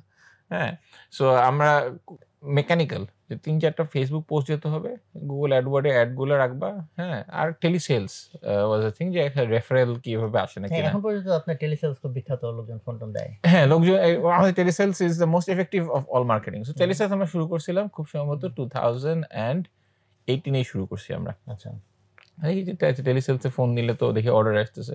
সো অ্যাট দ্যাট পয়েন্ট আসলে আমরা প্রোডাক্টটাকে যদি ইমপ্রুভ করতে থাকি গ্রোথ হবে। So we were growing. হ্যাঁ, সো 13 থেকে 18 তো ধরেন এই 5 বছর। হ্যাঁ, এই 5 বছর যে চাল ডালের নাম মানুষজন জানলো, ওখানে জাস্ট এই যে ফেসবুকে এবং গুগল অ্যাডওয়ার্ডের যে অ্যাড, এটাই? আর স্পেশাল কোনো মেকানিজম বা কিছু ওখানে মার্কেটিংটা কি মেইনলি লিড করতেন কি আপনার পেইড কোনো? ওমর ভাই আমাদেরকে জয়েন করে খুব সম্ভবত 2017 এর নভেম্বরে। সো ওমর ভাই 2017 থেকে করে, তার আগে হেড অফ গ্রোথ ছিল। সো ওমর ভাই আসার পর ওমর ভাই অনেক স্ট্র্যাটেজি করছে, এসএমএস, যশোর রাস্তার মধ্যে নেমেও ক্যাম্পেইন করছে, এক্সেট্রা করছে। বাট আলটিমেট সারমম্ব ইজ যে এটার মধ্যে ঘি হলো গিয়ে যে telesales. The ghee of is nothing beats telesales in Bangladesh. So you put your effort on this. এবং মানুষকে একটা হ্যাবিট ফর্ম করাতে হবে। হ্যাঁ, রিমাইন্ডার, তারপর আমাদের একটা ছিল, রিটেনশন ইঞ্জিনও ছিল, যে 3 দিন পরে একটা ডিসকাউন্ট কুপন, এই কুপন, এইটা আমরা মনে হয় 2017 এর প্রথমে ছাড়ছে। That was working quite well. যে এই দিন পরে একটা পুশ নোটিফিকেশন, এতদিন পরে একটা ইমেল, এতদিন পরে একটা এসএমএস, এই জিনিসটা মানে অটোমেটিকলি একটা ইঞ্জিন ম্যানেজমেন্ট ওটাই চলতেছিল। বাট তার আগে আসলে ওই ফেসবুকে মার্কেটিং করতাম, ওটার থেকে আসতো। বাট আমি তখন হচ্ছে আমার মনে আছে 2017-18 দিকে মোস্ট প্রবাবলি আমি গ্রোথ হ্যাকিং নিয়ে খুব ঘাটতেছিলাম। হ্যাঁ আর তখন আমি চাল ডালের সাইটেও ঢুকতাম, আমি দেখতাম যে আরে অনেক গ্রোথ হ্যাকিং আইডিয়াস এখানে দেখতেছি, এখানে এখানে মানে আমি যেগুলো রিকগনাইজ করতে পারতাম। সো আমার কাছে তো মনে হয়েছে যে আপনাদের ওরকম একটা টিম মেবি ছিল যারা হচ্ছে যে গ্রোথ হ্যাক করার মতো যে আইডিয়াস গুলা সাইটের ভিতরে যে বিভিন্ন রকম, এই যেমন বললেন আপনার অফার পেজ, প্রথম অর্ডারে এইটা, দ্বিতীয় অর্ডারে এইটা, যে কিভাবে ওকে আবার রিপিটেড পারচেজ করাবো, এই জিনিসগুলা আমরা কয়েকটা, টু বি অনেস্ট আমরা বলবো যে আমাদের চাল ডালের ইঞ্জিনিয়ারিং এফোর্টের হয়তোবা 5%ও আমরা গ্রোথে দেই নাই। আচ্ছা 95% আমাদের ইয়ে ছিল যে অ্যাপটা ভালো করো, অ্যাপটা সিম্পল করো। হ্যাঁ, বিকজ মানে আমরা কেউ আসলে মার্কেটিং গ্রোথে দিনে আমরা কিছু টিআর করছি। হ্যাঁ, সো জিয়া ওয়াজ ইন্টারেস্টেড। জিয়ার দায়িত্ব হলো যে তুমি সব জায়গায় যাবা, হ্যাঁ তুমি সব জায়গায় যাবো, কোনো ইভেন্ট যেন মিস না হয়। So that was Zia's KPI. হ্যাঁ, সো জিয়া ওই 2018 থেকে সব জায়গায় সে চালের ইয়ে থাকতে হবে। হ্যাঁ, সো জিয়া ওইটা করতো। আর এখানে পেপারের থেকে যেটা আসতো অর্গানিকলি আসতো, আমরা মনে হয় সেরকম পেইড পিআরও আসলে আমরা করি নাই, টু বি অনেস্ট। হ্যাঁ, যা আসছে মোটামুটি অর্গানিকলি। আর এই যে দুই তিনটা আইডিয়া আমরা মাঝে মাঝে গ্রোথ তো কিছু করা লাগবে, তখন একটু মানে গিল্টি হয়ে আর কি, আচ্ছা একটা গ্রোথ ইঞ্জিন নামাই, এই নামাই ওই নামাই। হ্যাঁ, বাট আমরা কয়েকটা সিস্টেমেটিক জিনিস অবশ্য অনেক আগের থেকেই আছে। যেমন আমরা কাস্টমারকে ক্লাসিফাই করি বেসড অন তাদের অর্ডারিং স্ট্যাটাস, যে প্রথমে আসলে তারা ইনঅ্যাক্টিভ, তারপরে অ্যাক্টিভ হবে এত, রেগুলার, সুপার রেগুলার, একটা স্টেট মেশিন আছে এখানে। সো এই জিনিসটা আমাদের অ্যাকচুয়ালি 2015-এই বানানো আছে। তো স্টেট অনুযায়ী আমাদের ইয়ে হলো যে সবাই যদি রেগুলার স্টেটাস থাকে, কোনো মার্কেটিং হবে না, যারা ইয়ে আছে এদেরকে SMS পাঠাও। এই হলো এই বেসিক ফর্মুলা দিয়ে মোটামুটি চলে আসছে। হ্যাঁ, আর আমাদের টিম আছে যেটা 2017-18 থেকে ওই আমাদের কাস্টমারের থেকে কাস্টম অডিয়েন্স বানায় ফেসবুকে দিত, আর রিটার্গেটিং করা হতো, যে ডাইপারের কাস্টমারকে ইয়ে করো। বাট মানে ইয়েস, দেয়ার ওয়াজ এ টিম, মানে এখনো আছে সেই টিম, 2-3 জন, তারা মানে কাজ করে গেছে। হ্যাঁ, এবং তারা বই পড়ে গেছে। হয়তো আমি তাদেরকে যথেষ্ট অ্যাপ্রিসিয়েট করি না, কারণ আমার হয়তো ইনপুট দেওয়া লাগে নাই। বাট ইউনো, এটা আসলে আরো অনেক করা সম্ভব ছিল, যেটা আমরা হয়তো অতটা করি নাই। মানে গ্রোথ হ্যাকিং এর জিনিসগুলো আসলে অতটা হয়তো আসে নাই। সো এই জায়গাটাতে আরেকটু জানতে চাই, মানে যখন হচ্ছে কল সেন্টার থেকে এরকম কল দেওয়া হয়, তো সেক্ষেত্রে তো একটা মিশ্র প্রতিক্রিয়া থাকে হয়তো লোকজন, তাই না? কিছু লোকজন হয়তো বিরক্ত হয় কিনা, যে সো ওই জায়গাটাতে আপনারা এটাকে কিভাবে? আচ্ছা, সো কল সেন্টার তো আমরা মোটামুটি যতবারই আমরা খাতা কলম নিয়ে বসছি, হ্যাঁ, এবং ধরেন বছরে 1 থেকে 2 বার আমাদের খাতা কলম নিয়ে বসা যায় কোন মার্কেটিং চ্যানেল ভালো। Last 5 to 6 years consistently call center has been the best performing marketing channel. তাহলে আমি কি করবো? পাবলিক বিরক্ত এখন জিনিসটা হলো যে আপনার নয়েজ টু সিগন্যাল কমাইতে হবে। সো এখন যে সিস্টেমে হয়, এখন হয়তো আপনি 1 বছর কিংবা 7 মাস আসলে খুব কম অ্যানোয়েন্সি হচ্ছে, কারণ ইঞ্জিনটা অনেক রিফাইন্ড হয়ে গেছে। হ্যাঁ, সো উই হ্যাভ ফাউন্ড যে দেয়ার 2 টাইপস অফ ইউজার। কয়েকজন আছে যারা ফোন দিলে অনেক কথা বলতে চায়, আর কয়েকজন আছে যারা ফোন দিলে বিরক্ত হয়। So find the people who likes talking. আপনারা পরে সফটওয়্যার ট্যাগিং করতেন, মানে র‍্যান্ডম কেউ ফোন দিচ্ছে না, তার পরিচিত একজন ফোন দিচ্ছে। সো ওইটাকে এখন অনেক রিফাইন করা হচ্ছে, which is now our premium care program, এবং ওইটার থেকে কিন্তু অ্যাকচুয়ালি আমাদের একটা সিগনিফিকেন্ট চাঙ্ক সাপোর্ট আসে। এবং ইটস নট যে আপনি কল সেন্টারে অর্ডার দেন, হয়তো এরকম হতে পারে যে আপনি হোয়াটসঅ্যাপে মেসেজ দিচ্ছেন, কিংবা আপনি কি বলে ফোনে অর্ডার দিচ্ছেন, কিন্তু আপনার কোনো প্রবলেম হলো, you let your dedicated customer relationship manager know, সে তখন ওইটাকে টেক আপ করে। আমরা এখন মানে র্যান্ডম কল কিন্তু খুব কমই দেই সিগনিফিকেন্টলি। ওটা মানুষজন স্কেজুল করে, আমরা তখন কল দেই, এবং এটাকে স্কেল করার অ্যাকচুয়ালি অনেক অপরচুনিটি আছে। আমরা এইভাবেই খুব সিস্টেমেটিকলি কিন্তু জিনিসটাকে স্কেল করতে পারি। So we have to identify. So call center থেকে শুরু হয়েছে, এখানে noise to signal ratio is what matters. So এবং that is true for any marketing, যে আমি 1 লাখ SMS পাঠাইলাম, কতগুলো অর্ডার আসলো। সো অপটিমাইজ করো। সো এটা তো ভেরি, এবং ওর ভাই এটা অনেক করছে। ওর ভাই নিজে ইজ এক্সপার্ট ইন দিস, সে এটা অনেক করছে, নয়েজ টু সিগন্যাল, সে অনেক এফিসিয়েন্সি আনছে এখানে। জি। আর আমরা এখন যদি কাস্টমারের জায়গা থেকে আসি, যে কাস্টমার যে স্যাটিসফ্যাকশনের বিষয়টা, যেটা খুব hard core of the business, এই জায়গাটাতে আপনাদের মানে স্ট্র্যাটেজিগুলো কেমন ছিল? মেট্রিক্সগুলো কিভাবে বুঝতেন? কিভাবে টুইকিং করতেন? সো আমরা যদি কাস্টমার স্যাটিসফ্যাকশন এর জায়গাতে আসি, সেই জিনিসটা হলো গিয়ে যে এটা আসলে একটা কোম্পানি ওয়াইড অ্যাওয়ারনেস তৈরি করাটা ভেরি ইম্পর্টেন্ট। ফার্স্ট জিনিস হলো গিয়ে যে you have to get to the depth of the problem. আচ্ছা, এটার এক্সাম্পল কি? এক্সাম্পল হলো আমরা এই বছর মনে হয় 400 না 500 টন আম বিক্রি করছি ডাইরেক্ট 3 কেজি বক্সে। হ্যাঁ, আমরা মনে হয় গত বছর 700-800 টনও বিক্রি করছি। এবছর একটু কম বিক্রি হয়েছে ওভারঅল। বাট ধরেন ওই 1000 টন আম বিক্রি করতে গিয়ে আমরা অনেক কিছু শিখছি। কি শিখছি? আচ্ছা, মানুষজন ফোন করলো আম খারাপ। ভাই ঠিক আছে, খারাপ কি খারাপ? আমের উপরে কালো। আচ্ছা, উপরে কালো কেন হতে পারে? উপরে কালো হচ্ছে যখন গাছ থেকে পারছে তখন ওইটাকে ঠিক মতন ঝরায় নাই। সো এটা যখন ঘটতেছে ওইটার ট্যাগ চলে যাচ্ছে আমাদের যে গাছ থেকে পাড়ার ম্যানেজার তার কাছে, এই তোমার এতগুলা ড্যামেজ আসতেছে কেন? তারপর আসতে পারে যে আম সফট। আম সফট কেন হতে পারে? সফট হলে আমার সিস্টেমের মধ্যে বেশি টাইম ছিল। হ্যাঁ, FIFO মেইনটেইন হয় নাই। FIFO মেইনটেইন হয় নাই, ওয়্যার হাউসে যে আছে এরা ধরো। হ্যাঁ, সো এই তোমার FIFO করো। আবার হতে পারে যে এটা ট্যাপ খাইছে। সো ট্যাপ খাওয়া মানে হলো গিয়ে যে আমাদের রাজশাহী থেকে যে আম আসতেছে ঢাকা আসতেছে, ওখানে হয়তোবা আমাদের হ্যান্ডলিং কে ঝামেলা হচ্ছে। কারণ ঢাকায় এসে কার্টনে তো ট্যাপ খায় না। আবার হতে পারে যে আমটা বেশি শক্ত। এটা মানে যে কোনো এক কারণে আমরা আসলে খুব তাড়াতাড়ি আম পাঠায় দিছি।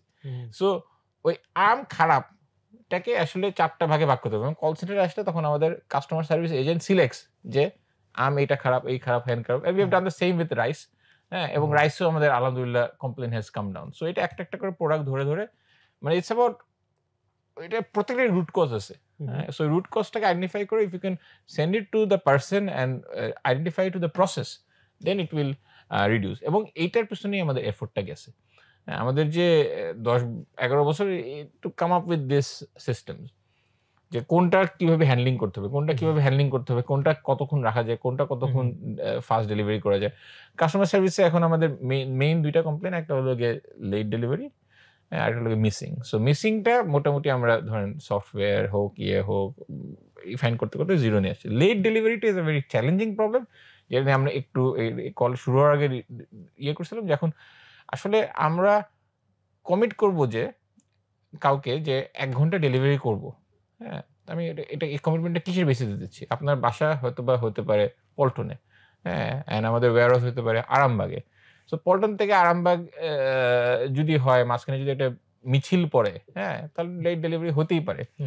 সো কিংবা আপনার একটা বাইকার অ্যাক্সিডেন্ট করতে পারে, কিংবা আপনার অর্ডার অনেক বড় হতে পারে যে বাইকে যাবে না, এটা একটা গাড়িতে যাবে। হ্যাঁ, so at the time of receiving the order আমরা আসলে যে পুরো ওয়ার্ল্ডের ব্যাপারে যত ইনফরমেশন জানতে পারবো, যে বৃষ্টি হচ্ছে নাকি না, মিছিল হচ্ছে নাকি না, etcetera etcetera, I can make better commitment. So এখন আমরা যেটা নিয়ে কাজ করতেছি সেটা হলো গিয়ে যে how can we make better commitment? আপনি যেখান থেকে লগ ইন করতেছেন, প্লাস আপনি কি অর্ডার করতেছেন, প্লাস আপনার প্রিভিয়াস ট্রানজাকশন হিস্ট্রি কি, হ্যাঁ, এটার উপর বেসিস করে আমরা আপনাকে একটা কমিটমেন্ট যেটা দেবো সেটা আমরা মেইনটেইন করার চেষ্টা করব। So but this is a very very difficult technical problem.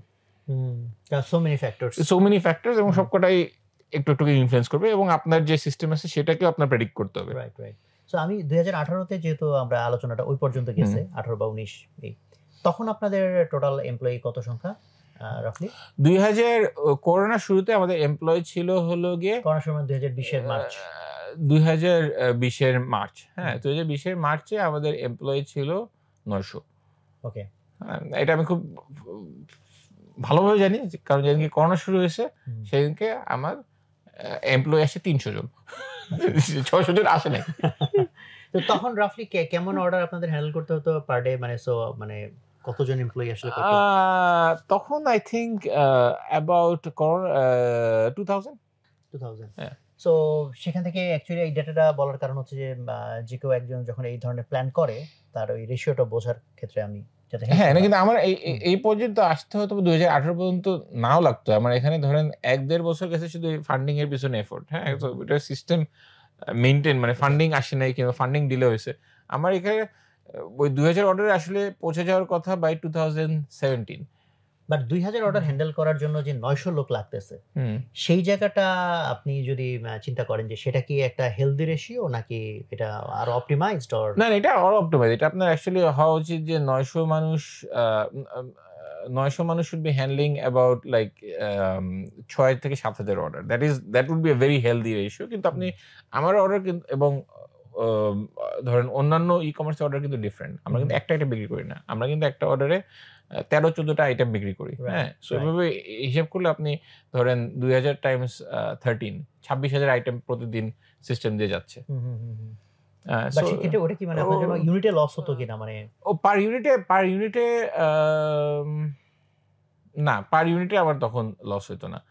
Delivery দেওয়ার পরে হয়তো, ডেলিভারি দেওয়ার আগে হতো না, ডেলিভারি দেওয়ার পরে হয়তো, ওয়্যারহাউস যেহেতু বেশি। সো পার ইউনিটে এখন হলো কি যে আপনার 900 মানুষ হয়তো অত বাড়বে না, কিন্তু মানুষের মধ্যে আপনার ধরেন সিকিউরিটিও আছে, ওয়্যারহাউসে ক্লিন করার ইয়েও আছে, অ্যাকাউন্টেন্টও আছে। সো ওইটা কত portion of your actual delivery ফোর্সে আমরা যে জিনিসটা করতাম যে আমাদের ডেলিভারি ফোর্সের এফিসিয়েন্সি কত, যে সে দিনে কি 22টা অর্ডার দিতে পারতেছে নাকি না, এবং ডেলিভারি ফোর্সের এফিসিয়েন্সিটা খুব স্ট্রিক্টলি মনিটর করা হয়।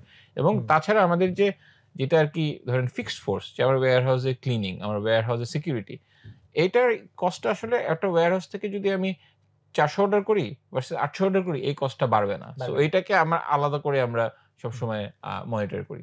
সো সেক্ষেত্রে ধরেন মানুষজন অনেক কিন্তু অবাক হয়, মানুষজন ভাবে যে একটা ওয়েবসাইট বানাইছে আর তো মনে হয় এর কয়টা লোক লাগে, হ্যাঁ 50 জন 20 জন লোক দিয়ে হয়তো সব হয়ে যাচ্ছে।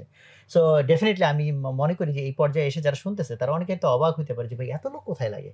সো আপনি কি একটু ব্রেকডাউনটা বলতে পারেন যে 900 লোকের মধ্যে কত লোক কোথায় আপনার লাগে বা লাগছে? আচ্ছা, সো যেমন আপনার 900 সংখ্যা কি ডেলিভারি পারসন? আমার সবথেকে বেশি হলো ডেলিভারি প্লাস ওয়্যারহাউসিং। সো ওয়্যারহাউসের মধ্যে আপনার 2-3টা আছে। আপনি ধরেন প্রোডাক্ট আসলো, রাত্রেবেলা প্রোডাক্টগুলোকে গুছানো হয়। সো এখানে কিছু লোক লাগে, সিকিউরিটি লাগে, দিনে একজন, রাত্রে একজন। হ্যাঁ, যতগুলো ওয়্যারহাউস টাইমস 2, প্রত্যেকটা ওয়্যারহাউসে 2 জন করে অ্যাকাউন্টেন্ট লাগে। হ্যাঁ, যে সকাল 8টা থেকে রাত 2টা পর্যন্ত, এটা মোটামুটি ছোটখাটো ব্যাংক। কারণ প্রত্যেকবার ডেলিভারি দিচ্ছে, দিচ্ছে, হিসাব টিসাব রাখাবে। প্রত্যেকটা ওয়্যারহাউসে কোয়ালিটি এনশিওর করার জন্য একজন লাগতেছে, প্রত্যেকটা ওয়্যারহাউসে ডিসপ্যাচ করার জন্য একজনকে লাগতেছে। হ্যাঁ, so this are the fixed cost. এবং আপনার প্রত্যেকটা অর্ডারে যেটা ভ্যারিয়েবল লেবার, সেটা হলো পিকিং করতে যে লেবারটা এবং আপনার ডেলিভারি করতে যেটা, দ্যাট ইজ দ্য ভ্যারিয়েবল। আর বাকিগুলো কিন্তু ফিক্সড। হ্যাঁ, সো হ্যাঁ, না আসলেও লাগবে। এবং আপনার আরো লোক লাগতেছে হলো কি আপনার যে 300-400 সাপ্লায়ারের সাথে ডিল করতেছেন, তাদের সাথে নেগোশিয়েট করতে আপনার লোক লাগছে। হ্যাঁ, নতুন সাপ্লায়ার আসে, তার সাথে লোক লাগতেছে। ফেসবুকে ইউজ করার জন্য লোক লাগছে, কম্পিউটারের সিস্টেমটাকে আপ রাখার জন্য প্লাস নিউ প্রোডাক্ট ডেভেলপমেন্টের জন্য লোক লাগছে। So that's the distribution. আপনার মোস্ট অফ দ্য পিপল হয়তো বা 900 জনের মধ্যে আই উড সে 600 জন is involved in the delivery, আর বাকি হলো গিয়ে 200 জন হয়তো বা ফিক্স, যারা আর কি মানে সিস্টেমটাকে দাঁড়িয়ে রাখছে, আর 100 জন হয়তো বা in the development and new process growth. যদি স্পেসিফিক্যালি জানি যে টেকে তখন কত লোক ছিল 900 এর মধ্যে? যদি তখন এট দ্যাট পয়েন্ট 2018 এ হয়তো বা 6 জন। তখন 6 জন মাত্র? বা আমি তো ভাবতাম যে আপনাদের টেক টিম বোধহয় আরো বড়। না, টেক টিম এখনো অনেক বড় হয়েছে, বাট এট দ্যাট পয়েন্ট মানে বেশ ছোটই ছিল।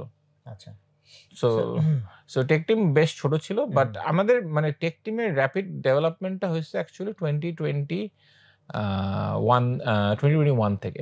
2021 থেকে আমরা শিখি যে আসলে ইঞ্জিনিয়ারদেরকে কিভাবে কাজ করাতে হয়।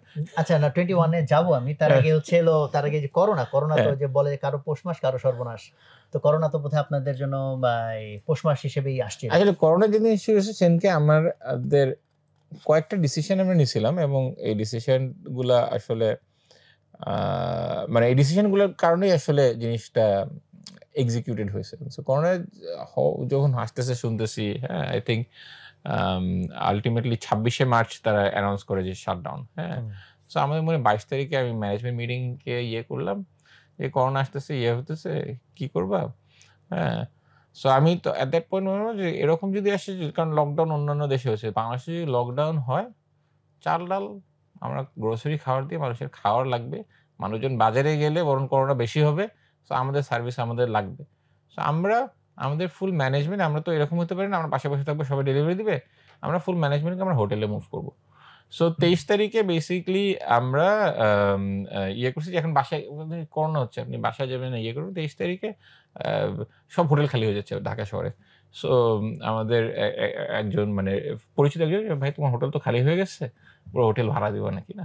So we book the entire hotel, হ্যাঁ, 23 তারিখে। এবং সবাই বলছে যারা যারা আসতে চাও আসো, তো নাথিং ফোর্সড। হ্যাঁ, আমরা করোনার সময় আমাদেরকে সার্ভিস অন করতে হবে, শাটডাউন মনে হয় দিবে, শাটডাউন দিলে আমরা তখন সিস্টেম আপ করা লাগবে।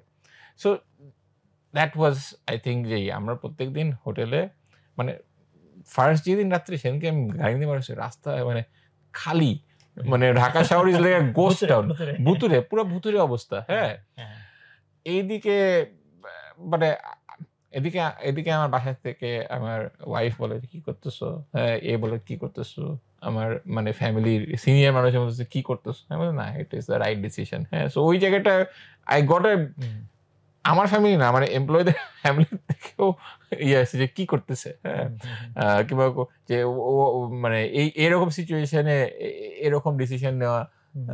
So we had to stand by the decision যে this is the correct decision. এবং ওয়্যারহাউসের মধ্যে প্রসেস কি কি এগুলো আমরা করোনা আসছে, মাস্ক পরো, এই পরো, মানে উই ইমপ্লিমেন্টেড। ওয়্যারহাউসে একটা করোনা যদি টেস্টিং হয় পুরো ওয়্যারহাউস শাটডাউন, মানে এগুলো মোটামুটি আমরা এসওপি সবকিছু দাঁড়া করে ফেলছি within March. And we kept on delivering. এবং যেটা হচ্ছে যে করোনা হয়েছে এমন যে আমাদের ওয়েবসাইটে আসলে অর্ডার দেওয়ার কোনো লিমিট ছিল না। একদিন দেখি যে আমি রাত্রেবেলা ঘুমিয়ে গেছি যে 2022 অর্ডার তো রেলি আসে, আমি রাত্রে দেখেছি যে 200 অর্ডার আসছে কালকে দিনের জন্য। আমি মনে হয় সকালবেলা 7টার সময় উঠছি, 7টার সময় উঠে আমি অন করে দেখি যে 18,000 অর্ডার। 18,000 অর্ডার। এদিকে আমার অপারেশন থেকে ফোন করে বলতেছে স্যার কেউ তো আসেনি। 900 জন মানুষের মধ্যে আসছে মাত্র 300। তো আমি যারা আসে নাই সব ফায়ার করো, হ্যাঁ, নতুন হায়ার করো। আচ্ছা, হায়ারিং কিভাবে হবে? রাস্তা থেকে তো আর হায়ার করা যাবে না, ফোনে হায়ার করো। আমাদের যশোরে ব্যাক কল এসেছিল, যশোরে আমরা ইয়ে বলছি যে যশোরের মধ্যে আরেকটা ফ্লোরের মধ্যে তোষক পাঠাও, ওরা ওখানে বসে কল সেন্টার চালাবে। হ্যাঁ, so it was like a basically a military style. মানে এগেন এই পিরিয়ডটাই যে এক্স্যাক্টলি কি কি করছে, আই নো যে we did A lot of things, but I don't no. মানে আমি আসলেই বলতে পারবো যে কি করছি। আমরা সকালবেলা মিটিং করতাম, রাত্রে মিটিং করতাম। হ্যাঁ, রাত্রে মিটিং করার পরে আমাদের এখানে আপনার ফেসবুকে লাইভ যেতাম যে 2000 এমপ্লয়ি সবাইকে তো কমিউনিকেট করতে হবে, মোরাল হাই রাখতে হবে। হ্যাঁ, সবাই ফেসবুক লাইভে দেখতো যে ব্রডকাস্টিং হচ্ছে, আমরা ডিসকাশন আজকে এই চ্যালেঞ্জ হচ্ছে, এই ওয়্যারহাউসে এই ঝামেলা হয়েছে, এই ওয়্যারহাউসে পুলিশ ধরছে। একে তো করে না, পরে হলো গিয়ে আর্মি পিটাচ্ছে। হ্যাঁ, তারপরে হলো গিয়ে যে মানুষজন আতঙ্কিত। হ্যাঁ, এর বাসায় করোনা হয়েছে, 20টা অক্সিজেন সিলিন্ডার আনো, যে অক্সিজেন সিলিন্ডারের শর্টেজ না হয়, যার বাসায় ইয়ে হতে অক্সিজেন সিলিন্ডার পাঠায় দাও। হ্যাঁ, সো ইট ওয়াজ তারপরে ধরেন আপনি তখন এদের পয়েন্ট মানে 18,000 অর্ডারতে এই ওয়্যারহাউস দিতে হবে, ওয়্যারহাউস বানাবো, ওয়্যারহাউস যে বানাবো কাঠ মিস্ত্রি নাই, ওয়্যারহাউস যে বানাবো ফ্রিজ কিনতে পারতেছি না। ওয়ালটনকে ফোন দিছি যে ভাই আমাদের 100টা ফ্রিজ লাগবে। তো তারা আবার গোডাউন খুলে আমাদেরকে ফ্রিজ দিছে। হ্যাঁ, মানে we got a lot of support as well. হ্যাঁ, যেমন ইফাদের জেনারেল বলছে তোমাদের জায়গা লাগবে, আমাদের তেজগাঁওতে জায়গা আছে, এটা ইউজ করো। আমরা সাথে সাথে ওদের ডেলিভারি করো। সো উই স্কেলড আপ, যতটা স্কেল আপ করতে পারছি তখন ফার্স্ট জিনিস যেটা করছি যে ওয়েবসাইটটাকে ডাউন করো, কেউ অর্ডার যেন না দিতে পারে, এবং লিমিট দাও যে ডেইলি এতগুলা। এবং জিনিসটা হলো কি, it was like this for 2 months. ওয়েবসাইটে যে স্লট খুলতাম, হ্যাঁ, সাথে সাথে অর্ডার, মানে ট্যাপের মতন অর্ডার। মানে পৃথিবীর ইতিহাসে প্রথম লাগেছে যে ধরেন অর্ডার আমরা নিচ্ছি না বন্ধু, আমাদের ইতিহাসে প্রথম। আবার আমরা জানি যে আমেরিকার সব জায়গায় টয়লেট পেপার আমি ইউনিলিভারের সিইও কে ফোন দিছি। হ্যাঁ, ফোন দিয়ে সাবান কই, sorry we are out of soap. I don't care, please send us soap. হ্যাঁ, মানে সাবান আউট, দেশে সাবান আউট, মানে ইট ওয়াজ লাইক দ্যাট। হ্যাঁ, সো আমার ফার্স্ট ইয়ে ছিল যে আচ্ছা করোনার সময় আমরা প্রথমে করছি যে সাপ্লাই চেইন তো এত বড় মেইনটেইন করা যাবে না, bring it down to like 200 products. মানে অনেক মানে ইটস রিয়েল টাইমে ডিসিশন নিতে হবে, সমস্যা ডিসিশন, মানে and that actually built up the team as well. আমাদের যে টিমের যে মানুষজন তাদেরও যে একটা ইয়ে হয়েছে ওই করোনার সময়, মানে একদম ক্রাইসিসে মানুষ তৈরি হয়। তো ভাই ওই করোনার মধ্যে যখন আপনার এই সিচুয়েশন গ্রোথ খুব ভালো এবং আপনার যে এমপ্লয়ি ক্রাইসিস সেটা সামহাও আপনারা মিটিগেট করে ফেলছেন, সো তখন অ্যাকচুয়ালি করোনা যখন শেষ হতে হতে লাইক করোনা তো প্রলংড হলো প্রায় 2 বছর বা এরকম বোধহয় হবে, তাই না? তো লাস্ট পর্যন্ত কি গিয়ে দাঁড়ালো ক্যালারের অবস্থা? প্রায় 10 থেকে 15,000 অর্ডার গিয়ে দাঁড়ালো। সো এটা আসলে আমাদের লিমিটেশন ছিল লেগে আমরা কত তাড়াতাড়ি স্কেল করতে পারবো। হ্যাঁ, বাট এখানে আরো কিছু সমস্যা আর কি দেখা দিল, রাইট? যে এখন 10 থেকে 15,000 একটা মানে জিনিসটা হলো গিয়ে যে আপনার একটা ডোপামিন হিট আসা শুরু করলো যে 15,000 অর্ডার হলেই হবে। হ্যাঁ, আমার মনে হয় অ্যাট দ্যাট পয়েন্ট ওই গ্রোথটাকে ধরে রাখাটা মেবি আ মিস্টেক, যে ওখানে আমরা যে 15,000 অর্ডার আসতেছে না, দিনটা খুব খারাপ যাচ্ছে। হ্যাঁ, এরকম টাইপের একটা ফিলিং আসা শুরু হয়েছে। 15,000 আসতেছে, 50,000 কেন না? হ্যাঁ, so at that point we tried a lot of experiments. করোনার শেষে আমাদের মানে হিউজ একটা ফান্ডিং আসলো। হ্যাঁ, সো হিউজ একটা ফান্ডিং। এই ফান্ডিংটা তো মূলত এই গ্রোথের কারণেই। এই গ্রোথের কারণে 2021 সব জায়গায় মানে ডিজিটাল অনেক ফান্ডিং টান্ডিং আসতেছে। হ্যাঁ, সো মোটামুটি লাইক এবং আমি কোথাও যাওয়া লাগে নাই। আমার অফিসের রুমে বসছি, জুমের মধ্যে 2-3টা মিটিং নিয়েছি, এই যে $10 মিলিয়ন ফান্ডিং চলে আসছে। হ্যাঁ, so $10 million is a lot of money for মানে প্রায় 100 কোটি টাকা। সো এখন যেটা হলো সেটা হলো যে আচ্ছা 15,000 আসছে, 10 মিলিয়ন আসছে, ওয়ার্ল্ড দেখি সবাই 100 মিলিয়ন, 200 মিলিয়ন, 500 মিলিয়ন, হ্যাঁ, বাংলাদেশেও তুলতেছে। সো আমার উপর চ্যালেঞ্জ আসছে, আচ্ছা আমরা কি নেক্সট লেভেলে যেতে পারবো না? সো ওই পিরিয়ডটাতে উই ওয়ার ভেরি অ্যাগ্রেসিভ যে 15,000 অর্ডার ধরে রাখতে হবে এক্সেট্রা। এবং December of 2021 we start having conversations যে ঠিক আছে এখন আমরা নট 100 কোটি, উই উইল ইনভেস্ট 800 কোটি, 900 কোটি, এরকম এই লেভেলের কনভারসেশন চলতেছে। হ্যাঁ, যে সফট ব্যাংক এই ওই মানে চলতেছে।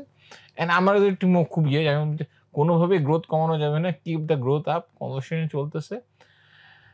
And at that point basically মানে আমাদের প্ল্যানও আছে। ইটস নট যে আমরা খুব ওয়েস্টফুল চিন্তা করতেছি, যে আমরা চিন্তা করতেছি যে এই সাপ্লাই চেইন করবো। মানে আমাদের মোটামুটি তো টাকা এফিশিয়েন্টলি খরচ করে আসছি। If you consider with like global standard efficiently খরচ করে আসছি।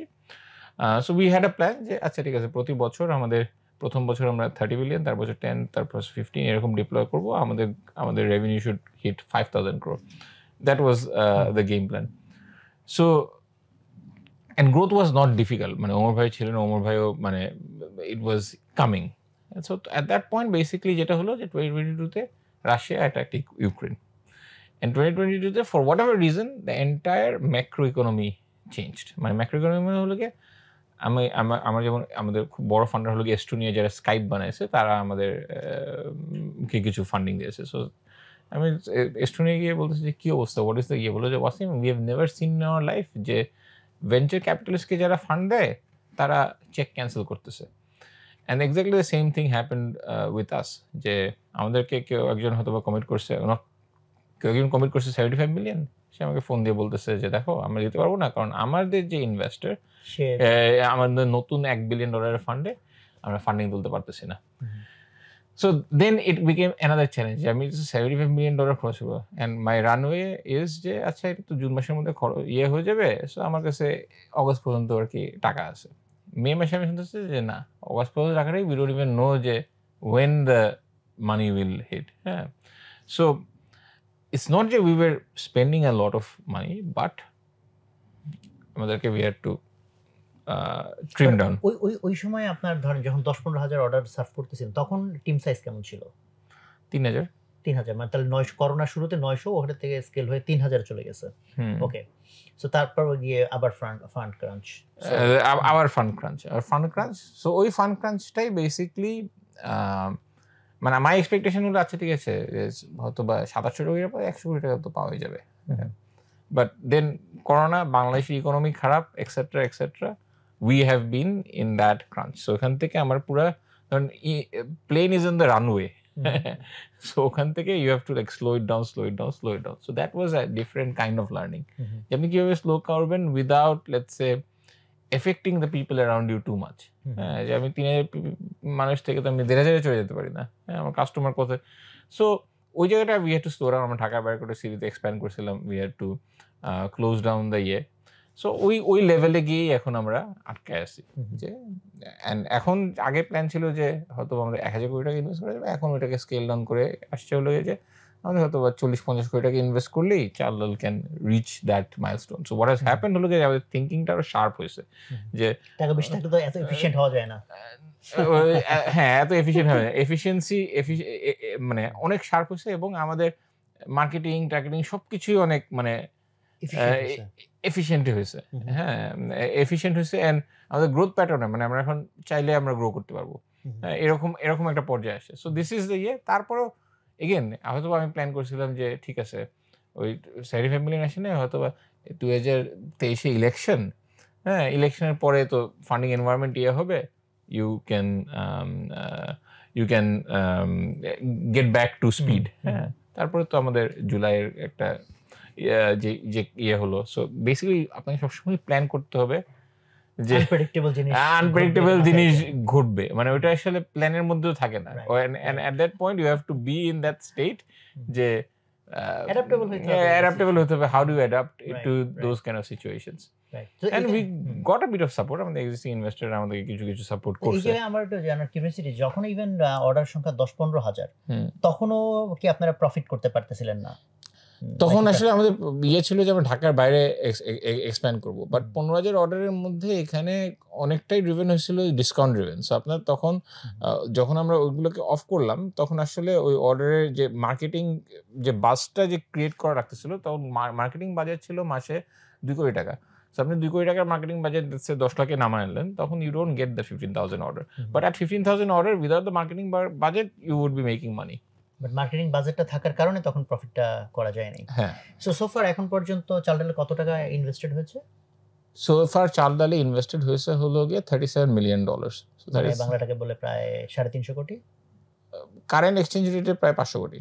হ্যাঁ, আগে তখন আমি পুরোটা ধরে এভারেজ করে 100 টাকা ধরে নিয়েছিলাম। হ্যাঁ পুরোটা ধরে, হ্যাঁ বাট এভারেজ করে দিলে হ্যাঁ 350 কোটি। তো তখন 3000 থেকে তো এখন তো আপনারা কিছুটা টিমকে ছোট করে এখন কত 2300 বা 2200 মানুষ আছে। ওকে, সো আর এখন আপনারা পার ডে আমরা এখন ধরেন মাসে 1,80,000 মানে 6,000 এর মতন অর্ডার সার্ভ করতেছি এভারেজ পার ডে। সো এখন তাহলে যে সিনারিও, তাতে এখন তো আপনাদের একটা মানে টাইম যাচ্ছে যে টাইমে সিচুয়েশনটা অ্যাকচুয়ালি একটু ঘোলা বলতে ইন এ সেন্স যে আমাদের অ্যাকচুয়ালি রেভিনিউ গত 1 বছর ধরে মোটামুটি কনস্ট্যান্ট। আমাদের যেটা সমস্যা হয়ে গেছে যে ওভারঅল লিকুইডিটি ক্রাঞ্চ, আমাদের সাপ্লায়ারদের উপরে যে প্রেশারটা আসতেছে। সো কিছু প্ল্যান হয়তো বা আমাদের ডিলে করা লাগতেছে। আমাদের মানে হয়তো বা আমরা এক্সপেক্ট করতেছিলাম যে 2-3টা ফান্ডিং লাইনস আমাদের হয়তো ওপেন হবে জুলাই অগাস্ট, সেটা হয়তো 3-4 মাস লাগতেছে। সো ওই জায়গাগুলো আর কি ম্যানেজ করা লাগতেছে। হ্যাঁ, কিছু আছে গ্রোথ প্ল্যান, যে আমি জানি যে এখানে হয়তো বা আমরা 10-20 কোটি টাকা ইনভেস্ট করলে আমরা আরো 100-150 কোটি টাকা রেভিনিউ বাড়ায় ফেলতে পারবো। হ্যাঁ, সো সেগুলো আমরা যেমন অ্যাক্টিভেট করতে পারতেছি না। বাট আনসার্টেনিটি আছে, বাট এই সার্টেনিটিও আছে যে অ্যাকচুয়ালি তো এটা সামহাউ এখন এসে যে জিনিসটা দাঁড়িয়েছে যে আপনার ইঞ্জিনটা ইজ ভিজিবল। হ্যাঁ, যে আপনার যখন চাল ডালের আগের চাল ডাল যদি আমি বলি, আগের চাল ডালে উই অলওয়েজ হ্যাড ভিজিবিলিটি যে আসলে স্কেল হলে মার্জিন বাড়বে। মার্জিনটা কীভাবে বাড়বে, কার কাছ থেকে বাড়বে, কোন জায়গায় বাড়বে, ওইটা এক্সপ্লেন করা ছিল না। কিংবা আপনার এটা ছিল যে অপারেশনসের মধ্যে সফটওয়্যার লিখলে সফটওয়্যার এফিসিয়েন্সি দেবে। এখন তো সফটওয়্যার এফিসিয়েন্সি ইজ ভিজিবল, যে সফটওয়্যার দিয়ে আমরা ডেলিভারি করতেছি, সফটওয়্যার আসতেছে, মানুষ কম লাগতেছে, all of that is visible. হ্যাঁ, so the visibility is better and revenue তো ভিজিবিলিটি আছে। আগে রেভিনিউ ছিল যে আচ্ছা আমরা যদি একটা ইলিশ মাছে অফার দিই আমাদের হয়তো বা 700 কাস্টমার এক্সট্রা আসবে।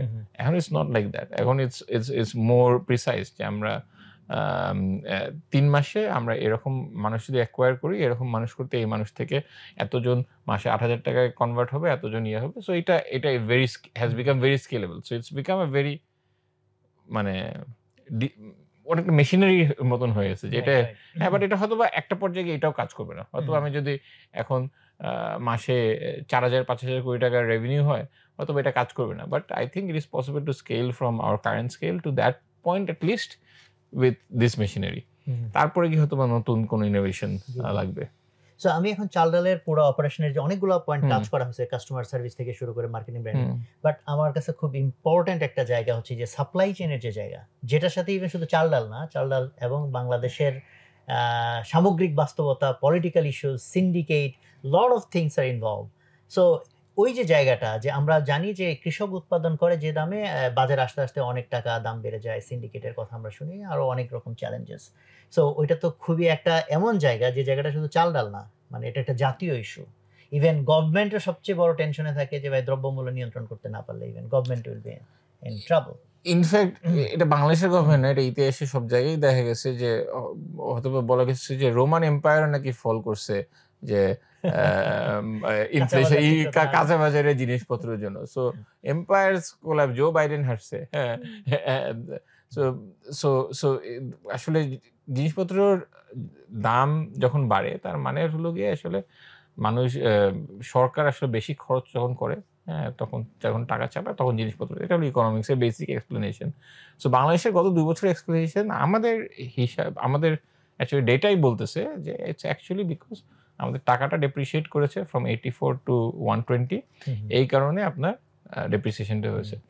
84 টু 120 মানে তো 50% মোর দেন 50% ডেপ্রিসিয়েশন করেছে। সো আপনার সয়াবিন তেলের দাম যেটা 600 টাকা ছিল সেটা 900 টাকা হয়ে গেছে। হ্যাঁ, সো ইটস ভেরি প্রিসাইজ। আচ্ছা, এখানে আরেকটা ফ্যাক্টর আছে যেটা আই থিঙ্ক মানুষজন রিয়েলাইজ করে না, যে আপনি যত ডেভেলপড কান্ট্রির দিকে যাবেন, হ্যাঁ, তখন আপনি কিন্তু আপনার প্রত্যেকটা স্টেজে মানুষের ইনকাম বেশি হবে, বেশি করতে হবে। যে আপনার যে মানুষটা আপনার একটা ট্রাক ড্রাইভ করছে, হ্যাঁ, সে হয়তো বা আগে 20,000 টাকায় খুশি ছিল, এখন থেকে 25,000 টাকা। ওই যে 25,000 টাকা ওইটা কিন্তু আপনার দ্রব্যমূল্যের থেকেই আসতে হবে।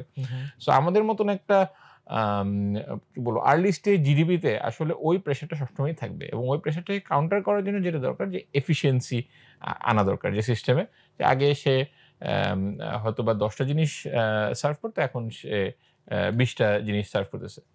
সো ওই জায়গাটা থেকে আই থিঙ্ক আমাদের সবসময় একটা প্রেশার থাকবে। বাট মেইন যেটা যে সিন্ডিকেট যেটা বলা হয়, সিন্ডিকেটটা ইয়েস ইটস নট যে এটা অ্যাবসেন্ট, বাট আমার অলসো মনে হয় যে it's not present in all the cases, অথবা 2-3টা কেসে স্পেসিফিকলি সিন্ডিকেট আছে। এবং এখানে তো অনেক সাপ্লাই সাইড ইস্যু আছে, যে আপনার অনেক মুরগি মারা গেছে যেখান থেকে ডিম উৎপাদন হচ্ছে না, কিংবা আপনার এই জুলাইয়ের যে আমাদের যে রেভলিউশন হলো, এখান থেকে এটার কারণে আনসার্টিনি আসছে। আনসার্টিনিটির কারণে ব্যাংকরা হয়তো বা মার্কেটে টাকা দেওয়া, এবং সবাই একটু ন্যাচারালি টাকা নিয়ে বসে আছে, কনজার্ভ করতেছে।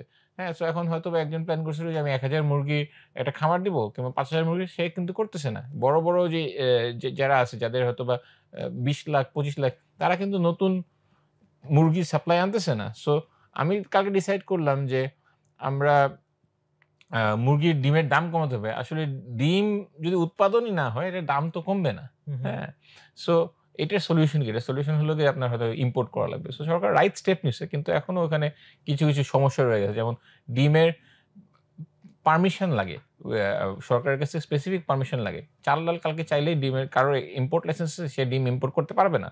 হ্যাঁ, ওটা নাকি স্পেসিফিক পারমিশন লাগে। কেন লাগে? এটা তো উঠাই দিলেই অনেকগুলা কমে যাবে। সো আমাদের কিছু ইম্পোর্ট দিয়ে এই সাপ্লাই সাইড ক্রাইসিসটাকে হ্যান্ডেল করতে হবে। বাট গত 2 বছরের মেইন কারণ ইস যে এই ডলারের প্রেশারটাই ওয়াজ দ্য মেইন কারণ। আমাদের দেখা মতন আমরা এটা একদম পুরো ম্যাপ করছি। বাট দ্রব্যমূল্য যেটা রিসেন্টলি বেড়েছে সেটা তো একটা দিক। বাট এমনিতে যদি বলেন যে এই আনস্টেবল সিচুয়েশনের আগেও আমরা যেটা শুনি যে কৃষক থেকে আমাদের একদম এই পর্যায়ে আসতে যে অনেক ফোল্ড দামটা বেড়ে যায়, এই জায়গাটা তো আপনাদের এক্সটেন্সিভ কাজ হয়েছে। এখানে আপনি আসলে সিনারিও যদি বলেন যে কোথায় কোথায় বাড়ে আসলে। আচ্ছা, এখানে আপনার চিন্তা করতে হবে যে কৃষক থেকে কতগুলা হাত আছে, এবং হাত থাকায় মানেই যে খারাপ সেটা কিন্তু না। প্রত্যেকটা স্টেজে কোয়ালিটি ইজ গেটিং এনশিওরড। হ্যাঁ, সো আচ্ছা, এখন সব থেকে বেশি যেটা বাড়ে সেটা বাড়ে হলো কি আপনার বাজারের যেই লাস্ট যে রিটেলার, সে সব থেকে বেশি দামটা বাড়ায়। এবং সে সব থেকে বেশি দাম কেন বাড়ায়? কারণ সে হয়তো বা একটা দিনে সে 200 কেজি জিনিসপত্র বিক্রি করতে পারবে। সো লেটস সে কি নেওয়া যেতে পারে? Let's say tomato. এখন আই ডোন্ট নো যে আজকে টমেটোর দাম কত, বাট লেটস সে টমেটোর দাম হলো গিয়ে 60 টাকা। এই 60 টাকার মধ্যে 10 থেকে 15 টাকাই আসলে এই লাস্ট মাইলের কৃষকের, লাস্ট মাইলের যে রিটেলার তার লাগবে। কারণ তার দিনে 200 কেজি জিনিস বিক্রি করতে হবে, তার দিনে 2000 টাকা ইনকাম করতেই হবে। হ্যাঁ, সো ওখানে আপনার মানে হিউজ একটা 20-25% মার্কআপ হয়। আচ্ছা, এছাড়া কি কি স্টেপ আছে? আপনার একটা কৃষক কিন্তু গ্রামের আড়তে যায় না। মানে বিভিন্ন ফরিয়ারা আছে যারা হয়তো তাকে ফাইন্যান্সিয়াল সাপোর্ট দিয়েছে, তারা জিনিসগুলো কালেক্ট করে আড়তে যায়। আড়তে তখন যে আছে সে আড়তে জিনিসগুলোকে একত্রে করে, এবং বিভিন্ন ট্রাকে মানুষজন যায়, তারা বিভিন্ন আড়ত থেকে দাম দর করে জিনিসপত্র কিনে আনে। হ্যাঁ? এবং যেখানে কম পায় সেখানে আনে এবং তারপর ঢাকা শহরে এসে কারওয়ান বাজারে আসে। কারওয়ান বাজারে আসার পরে ট্রাকটাকে সে একজন হোলসেলারের কাছে বিক্রি করে দেয়। হোলসেলার থেকে সে ৩-৪ জন ছোট, ছোট আম আ হোলসেলারের কাছে দেয় এবং যে আমাদের যে রিটেইলার যে লাস্ট মাইলে ৳১৫ এড করছে সে কিন্তু ওখান থেকে নিচ্ছে। কিন্তু এবং সে আসার সময় কিন্তু আপনার কারওয়ান বাজার থেকে একটা ভ্যানে করে নিয়ে আসতেছে। সো ভ্যানের ওই খরচটাও কিন্তু এটার সঙ্গে যোগ হচ্ছে। সো কৃষক তো একজন। তাছাড়া আপনার বাসায় কোনো একটা কিছু পৌঁছানোর জন্য, হ্যাঁ? আরো ৮ থেকে ১০ জন মানুষ ইনভলভড। সো ওই ৮ থেকে ১০ জন মানুষের কষ্টটা তো আমাদের দিতে হবে এবং ওদেরকে বলা যাবে না যে তারা সিন্ডিকেট। তারা কিন্তু ভ্যালু এডিশন করতেছে। হ্যাঁ? সে যে একটা গ্রাম থেকে কাঁচামরিচ কিনতেছে, সে দেখে কিনতেছে যে ভালো নাকি না। হ্যাঁ? সে যে এখানে যে রিটেইলার আসতেছে, সেই রিটেইলার রাত্রিবেলায় ১২ টার সময় কারওয়ান বাজারে যাচ্ছে। এনে আপনার জিনিসগুলো নিয়ে এসে আপনার কাছে সকালবেলায় ৮ টার সময় আপনার কাছে বিক্রি করতেছে। আপনি তো কারওয়ান বাজারে যাচ্ছেন না। হ্যাঁ? সো এদের তো ভ্যালু আছে। বিভিন্ন মানুষের বিভিন্ন ভ্যালু আছে এবং যে ট্রাকে করে ধরেন একটা গ্রাম থেকে নিয়ে আসতেছে ঢাকায়, সে কিন্তু ট্রাক চালিয়ে নিয়ে সে সারারাত না ঘুমিয়ে ট্রাক চালাচ্ছে। সো এগুলোর ভ্যালু আছে। সো এই যে দ্রব্যমূল্যের কমানোর উপায় কি? এখানে আরো স্ট্রিমলাইন করতে হবে। এখানে আমাদের স্টোরেজ ইমপ্রুভ হবে। হ্যাঁ? এখানে আমাদের যত প্রেডিকশন ইমপ্রুভ হবে, যত ইনফরমেশন বেটার হবে, তত এখানে আসলে ঝামেলা কমবে। এই যে অনেকগুলো লেয়ার, আপনারা মূলত সবচেয়ে বেশি পারচেজ আপনাদের কোন লেয়ার থেকে আপনারা করেন? আড়তের পর্যায় থেকে নাকি? আমাদের অলমোস্ট 50% এখনো আড়ত থেকে হয়। কারণ আপনার আসলে যেটা দেখা গেছে যে আমরা প্রায় ১৮০ ধরনের পেরিশেবল আইটেম নিয়ে ডিল করি। হ্যাঁ? সো ১৮০ ধরনের পেরিশেবল আইটেমের মধ্যে আসলে বড় কোয়ান্টিটি আমাদের খুবই কম। যে দিনে ৩ টন লাগবে। হয়তোবা ৩-৪ টা জিনিস আছে যে দিনে ১ টন, ১.৫ টন, ৩ টন লাগে। হ্যাঁ? ম্যাক্সিমাম লাগে হয়তো ১০০, ১৫০, ২০০ কেজি। সেগুলো অ্যাকচুয়ালি আমাদের এই কারওয়ান বাজার থেকেই নেওয়া লাগতেছে 50%। বাট যেটা আমরা আলু কিংবা পেঁয়াজ কিংবা ইভেন টমেটো কিংবা মালটা এগুলো আমরা লার্জার স্কেলে কিনতে পারি। যেগুলো কম পেরিশেবল, যেগুলো একটু ২-৩ দিন থাকে, সেগুলো আমরা লার্জ স্কেলে কিনতে পারি। যেমন আম যখন আমরা বিক্রি করছি, আম কিন্তু আমরা একদম ডাইরেক্ট নিয়ে আসছি। মানে একদম কৃষক থেকে? আমের বাগান থেকে? বাগান থেকে নিয়ে আসি। হ্যাঁ, ডাইরেক্ট কৃষক থেকে। বাগান থেকে পারছে আমাদের লোক ডাইরেক্ট কিউসি করে ঢাকায় আসছে, ঢাকায় এসে এবং আমরা কোয়ালিটিও বেটার দিতে পারি এবং আমরা আমে কস্টিং ও আমরা খুব রিজনেবল রাখতে পারি। বিকজ আমাদের এতগুলো স্টেপস নেই এবং আমরা এটাও এনশিওর করতে পারি যে আমের মধ্যে এট লিস্ট আমাদের হাতে কিছু মিক্স হয় নাই। সো সেক্ষেত্রে ধরেন আমে যেরকম আপনারা একদম মানে অনেকগুলো লেয়ারকে ইয়ে করতে পারছেন, এলিমিনেট। সো অন্যান্য প্রোডাক্টে সেটা পারা যাচ্ছে নাকি ভলিউমের কারণে? ভলিউমের কারণে। এটা ভলিউমের কারণে। আপনার আম যেমন আমি ডেইলি হয়তোবা ৭-৮ টন বিক্রি করে ফেলতে পারি। হ্যাঁ? এখন আলু তো আপনার একটা সিজনালিটির ব্যাপার আছে। হ্যাঁ? বাট ধরেন যে জিনিসগুলো দিনে ১০০ কেজি ২০০ কেজি যায়, আমি জানি না অবশ্য যে ছোট, ছোট যে ট্রাক যেমন ঢাকার পেরিফেরিতে লাইক মানিকগঞ্জ বলেন, বেড়িবাঁধ বলেন, এখানে তো যেমন হ্যাঁ, ওখানে মানিকগঞ্জ বেড়িবাঁধ যদি যাই, আমি যখন গ্রামের আড়তে যাচ্ছি তখন হয়তোবা ৪ থেকে ৫ টা প্রোডাক্ট পাচ্ছি। ওটাতে আমার পুরো ট্রাক ভরতেছে না। তখন আমার পার ট্রাকে কস্ট অনেক বেড়ে যাচ্ছে। হ্যাঁ? এবং অনেক সময় দেখা যায় ওই মানিকগঞ্জ ট্রাক বলতে কি এটা ৫ টনের ট্রাক নাকি আপনারা? না, আপনার হ্যাঁ, এখন আপনার আসলে ঢাকায় আনা দরকার ১৪ টনের ট্রাক। 14 টনস ট্রাক যদি আনেন তখন per KG transport cost is like ৳১ থেকে ৳১.৫। আর আপনি যদি একটা ছোট ট্রাক আনেন তখন পার কেজি ট্রান্সপোর্ট কস্ট ইস ৳৫। ও আচ্ছা। সো আপনাকে কিছু আনতে হলে আপনাকে 14 টনসই নিয়ে আসতে হবে। সো এইটা actually there is a software problem, যেখানে আসলে গ্রামে যদি সব বাজার থেকে আমরা যদি জানতে পারি যে কোন বাজারে কি আছে, তখন আমরা একটা ১৪ টনের ট্রাকের রুট প্ল্যান করে নিয়ে আসতে পারি। সো এদিকেই আমরা যাওয়ার চেষ্টা করতেছি। হ্যাঁ? এবং মানে অনেকগুলো এবং আমি যে বলতেছি যে ৳২০ কোটি দিয়ে আমরা দেখতেছি যে এখানে আমি যদি এই সাপ্লাই চেইনে যদি আমি ইনভেস্ট করি, আমি দেখতে পাচ্ছি যে আমি এখান থেকে আসলে আমি দাম কমাতে নিজেরও যদি পুরোটা না লাগে আপনি তো তখন অন্য পার্টিকে দিয়ে দিতে পারেন। Exactly. But I have to put the person যে এখানে কোয়ালিটি এনশিওর হবে, হবে, টাইম লাগবে, এখানে ওয়ার্কিং ক্যাপিটাল লাগবে। মানে কিছুটা রিস্ক নিয়ে এখানে নামতে হবে। বাট যখন আপনাদের ধরেন ফর এক্সাম্পল করোনার সময় একটা ফান্ড ছিল এবং অর্ডার ভলিউম ভালো ছিল, তখন কি ট্রাই করার উপায় ছিল? না, তখন তো আসলে আমরা দেখতেছিলাম আমাদের রেগুলার মার্কেটই আমার অনেক এক্সপ্যান্ড। তখন তো আমি ফ্রিজের মধ্যে জিনিস রাখার নিয়ে চিন্তায়। হ্যাঁ? তখন চ্যালেঞ্জ হলো যে কিভাবে ডেলিভারি ম্যান পাবো। যে ডেলিভারি যে দিবে তাদেরকে আমি কিভাবে হায়ার করব। সো এই সবকটা চ্যালেঞ্জ আসলে এটা অ্যাকচুয়ালি মানুষজন রিয়ালাইজ করে না যে সবার কাছে কিন্তু সব অপরচুনিটি থাকে না। হ্যাঁ? যে রকমারির কাছে যে অপরচুনিটি গুলো আছে সেটা হয়তোবা সবাই দেখতে পাচ্ছে না। হ্যাঁ? এবং এরকম হতে পারে যে এবং এটা অ্যাকচুয়ালি ইনভেস্টমেন্টের একটা খুব মানে অন্য দেশে যেটা হয়েছে যে এই যে অপরচুনিটিগুলো আছে, এই অপরচুনিটিগুলোর রিটার্ন কিন্তু আসলে একটা অ্যাভারেজ রিটার্নের থেকে বেশি হতে পারে। হ্যাঁ, যে আমি হয়তোবা একটা দোকান দেবো একটা বাজারে, হ্যাঁ, সেটার থেকে হয়তোবা আমার ক্যাপিটালের রিটার্ন আসতে পারে 20-30% পার ইয়ার। হোয়ারএজ যেখানে যদি আমি পুল করে যদি আমরা এরকম একটা ভেজিটেবল সাপ্লাই চেইনে এটার মধ্যে হয়তোবা রিটার্ন আসা সম্ভব 70-80%। সো এই অপরচুনিটিগুলো কিন্তু becomes available to as you scale. Right, optimization গুলো আপনি দেখতে পান। আচ্ছা, তো আসিম ভাই আমরা এখন আরেকটু ইনভিজিবল জায়গায় যেতে চাই। মানে এগুলো অনেক কিছু ভিজিবল জিনিসপত্র, ইনভিজিবল বলতে যেমন ফিলোসফিক্যাল জায়গা। সো এই যে বিজনেস রান করা, সেক্ষেত্রে অনেক রকম ফিলোসফিক্যাল জায়গা থাকে যে বিজনেসটা আমি করতেছি কেন করতেছি। আবার ধরেন লিডারশিপ ম্যানেজমেন্ট, ওখানে ফিলোসফিক্যাল জায়গা যে হোয়াট দ্য ফিলোসফি বিহাইন্ড, যে আমার ম্যানেজমেন্টের স্টাইল কি হবে, বা আমার মার্কেটিং ব্র্যান্ডিং এ ওটার আন্ডারে বিভিন্ন ফিলোসফিক্যাল জায়গা আছে। এই জায়গাটা একটু টাচ করতে চাই। সো এর মধ্যে বিশেষ করে টাচ করতে চাই লিডারশিপ ম্যানেজমেন্ট। যেমন একটা কোম্পানি বড় করতে হলে এটা তো একটা ফান্ডামেন্টাল জায়গা। এই জায়গাতে কোন ধরনের ফিলোসফি আপনারা ফলো করেন এবং ওখানে কোন ধরনের ফিলোসফিক্যাল সংঘাত মনে করেন যে এটা একটা অপশন, ওইটা আরেকটা অপশন, সো আমরা এটাতে না ওইটাতে যাচ্ছি। ফর এক্সাম্পল একটু আগে বললেন করোনার সময় কাইন্ড অফ আর্মি স্টাইলে চলে গেছি, যে ভাই এখানে আর এত কিছু অপশন দেওয়ার সুযোগ নেই because there is a crisis. So ওই জায়গাটা একটু জানতে চাই আপনাদের overall leadership philosophy, management philosophy, business philosophy. আসলে এটা পারপাস ড্রিভেন হতে হবে। এখন যে জিনিসটা হলো গিয়ে যে আমার একদিকে আমার কমিটমেন্ট হলো গিয়ে আমি আপনার বাসায় টাইম মতন সবজি পৌঁছাবো। আমার কমিটমেন্ট হলো গিয়ে যে আমার আপনাকে কি বলে হাই কোয়ালিটি মালটা দিতে হবে। হ্যাঁ, আমার কমিটমেন্ট হলো গিয়ে যে আমার ওয়্যার হাউসে তেলাপোকা থাকতে পারবে না। হ্যাঁ, সো আপনি যখন ওই ধরনের অবজেক্টিভ ওরিয়েন্টেড থাকবেন। খুব ইন্টারেস্টিং কোশ্চেন আমি মিস করছি, যে আপনি তেলাপোকা এবং এই ইঁদুর কিভাবে কন্ট্রোল করেন? আমাদের এন্ট্রি কন্ট্রোল করতে হয়। সো আপনি মানে গ্রোসারি ব্যবসায় আসলে অনেক হ্যাঁ, অনেক চ্যালেঞ্জ, অনেক চ্যালেঞ্জ। হ্যাঁ, এবং তেলাপোকা নিয়ে আসলে আমাদের মানে এসওপি আছে। I am not even kidding. মানে না আই ক্যান গেস ইট। তেলাপোকা নিয়ে আসে, পিঁপড়া নিয়ে আসে। হ্যাঁ, সো আপনার যখন আপনার জিনিসটা সিস্টেমটা দাঁড়ায় যাবে তখন you have to go into a bit of a military style.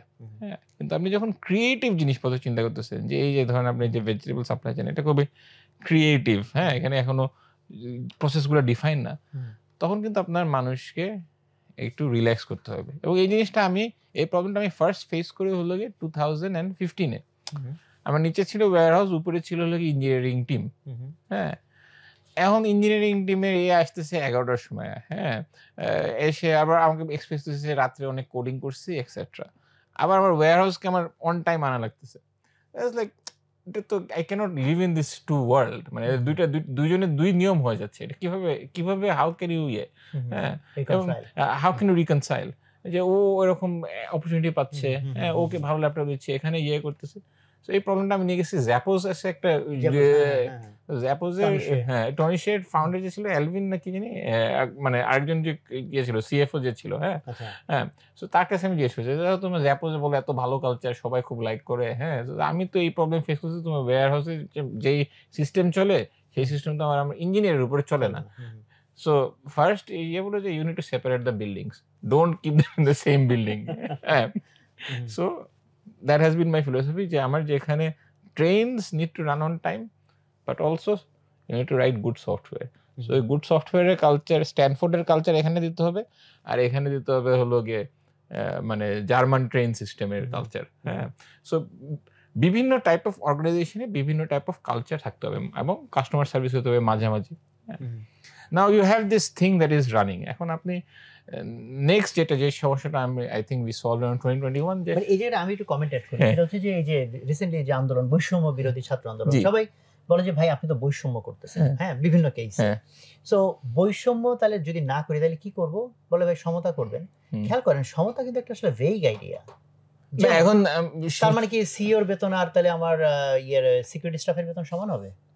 সিইওর বেতন এবং সিকিউরিটি স্টাফের বেতন না সমান হলেও আই থিঙ্ক আমাদের এইটা ফলো করা উচিত যে অ্যাটলিস্ট জিনিসটা রিকনসাইল হচ্ছে। হ্যাঁ, এখনো অনেকে বলে যে আমরা এখন যারা অ্যাভারেজ মানুষ আছি তারা নাকি অ্যাভারেজ লিভস বেটার দ্যান সম্রাট আকবর। আমি বলি যেটা সমতা ক্যানট বি রাইট আইডিয়া। আপনি ন্যায্যতা বলতে পারেন, আপনি ন্যায্যতা বলতে পারেন, হ্যাঁ, ন্যায্যতা kind of a very ultimately suitable word. Concept হলো গিয়ে যে দুধের থেকে ঘি বার করতে হলে ঘি এন্ড দুধ ইজ নট সেম। হ্যাঁ, সো ঘি তো বার করতেই হবে। এটি ন্যায্যতার কথা হ্যাঁ। বলছে। এখন আপনি সমতা দিয়ে ডিল করলে তো ইট ডাজন্ট মিন এনিথিং। না, হ্যাঁ, মানে বেসিক্যালি এখানে রিফাইনমেন্টের একটা ব্যাপার আছে। এবং রিফাইনমেন্টের ব্যাপার আছে এবং ওই রিফাইনমেন্টটাকে বোঝার জন্য যে কারণ ওখানে আমি আই ডোন্ট নো ওই এম্পারারস নিউ ক্লথের এক্সাম্পল দিচ্ছিলাম যে আসলে ওই যে আসলে কি তাদেরকে বেশি বেটার ফ্যাসিলিটিস তাদের আউটপুট কি বেটার নাকি না এটা বোঝার ক্ষমতা আসলে থাকতে হবে। রাইট। সো এই জায়গাটায় আমি আরেকটা ফিলোসফিক্যাল জায়গা চলে আসে ওখানে সিমিলার ভাবে, সেটা হচ্ছে যে ট্যালেন্ট নিয়ে যে ডাইলেমাটা, যে অ্যাকচুয়ালি খুব ট্যালেন্টেড পিপল তাদেরকে হয়তো ধরে রাখা ডিফিকাল্ট হয়, অনেক সময় তারা টিম ওয়ার্ক করে না, আবার রেগুলার পিপল তাকে দিয়ে হয়তো একটা আউটপুট আনা যায় না। তো এই জায়গাটা তো আপনার কিভাবে জিনিসটাকে ফিলোসফিটাকে কিভাবে দেখেন? মানে এখানে আমাকে একজন বলছিল যে ট্যালেন্ট ইজ ট্যালেন্ট, ঠিক আছে, ট্যালেন্টকে তো ট্যালেন্টের মতন করতে হবে, এটা আসলে রিপ্লেস করার কোনো উপায় নেই। হ্যাঁ, আপনি যতই চেষ্টা করেন যে আমি খুব ভালো ভায়োলিন বাজাবো, you may not be able to hit it. So এখানে যে জিনিসটা হবে যে ট্যালেন্টকে আসলে আপনার ডিসিপ্লিনে আনতে হবে, ট্যালেন্টকে বোঝাতে হবে যে তুমি ট্যালেন্ট দিয়ে কত দূর যাবা। হ্যাঁ, তুমি সিস্টেমের মধ্যে এসে না, আমি যে কোশ্চেনটা করতেছি সেটা হচ্ছে ধরেন আপনি একদম টপ ট্যালেন্ট টার্গেট করলেন, দেখা গেল যে না এদের ম্যানেজ করা যাচ্ছে না, রেদার আমি একটু সেকেন্ডারি টায়ারে নামলাম, যে আমি এই টিমটাই এরকম যে তারকা নাই কিন্তু বাট এরা টিম ওয়ার্ক ভালো করে। না, আমি এটা বিলিভ করি না। আমি বিলিভ করি যে টপ ট্যালেন্টই আমার লাগবে। হ্যাঁ, টপ ট্যালেন্ট ছাড়া আমি কিভাবে গুগলের সাথে কম্পিট করব?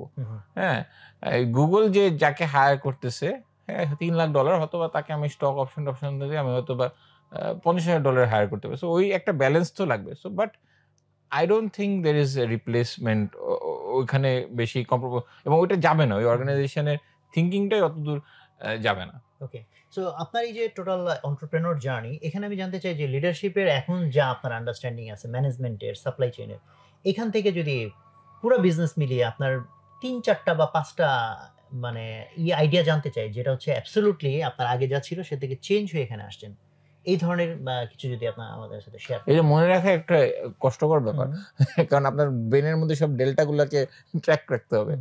সো একটা যেমন ছিল যে আসলে যেটা আমি আগে বুঝতাম না যে how can you get vision out of the system.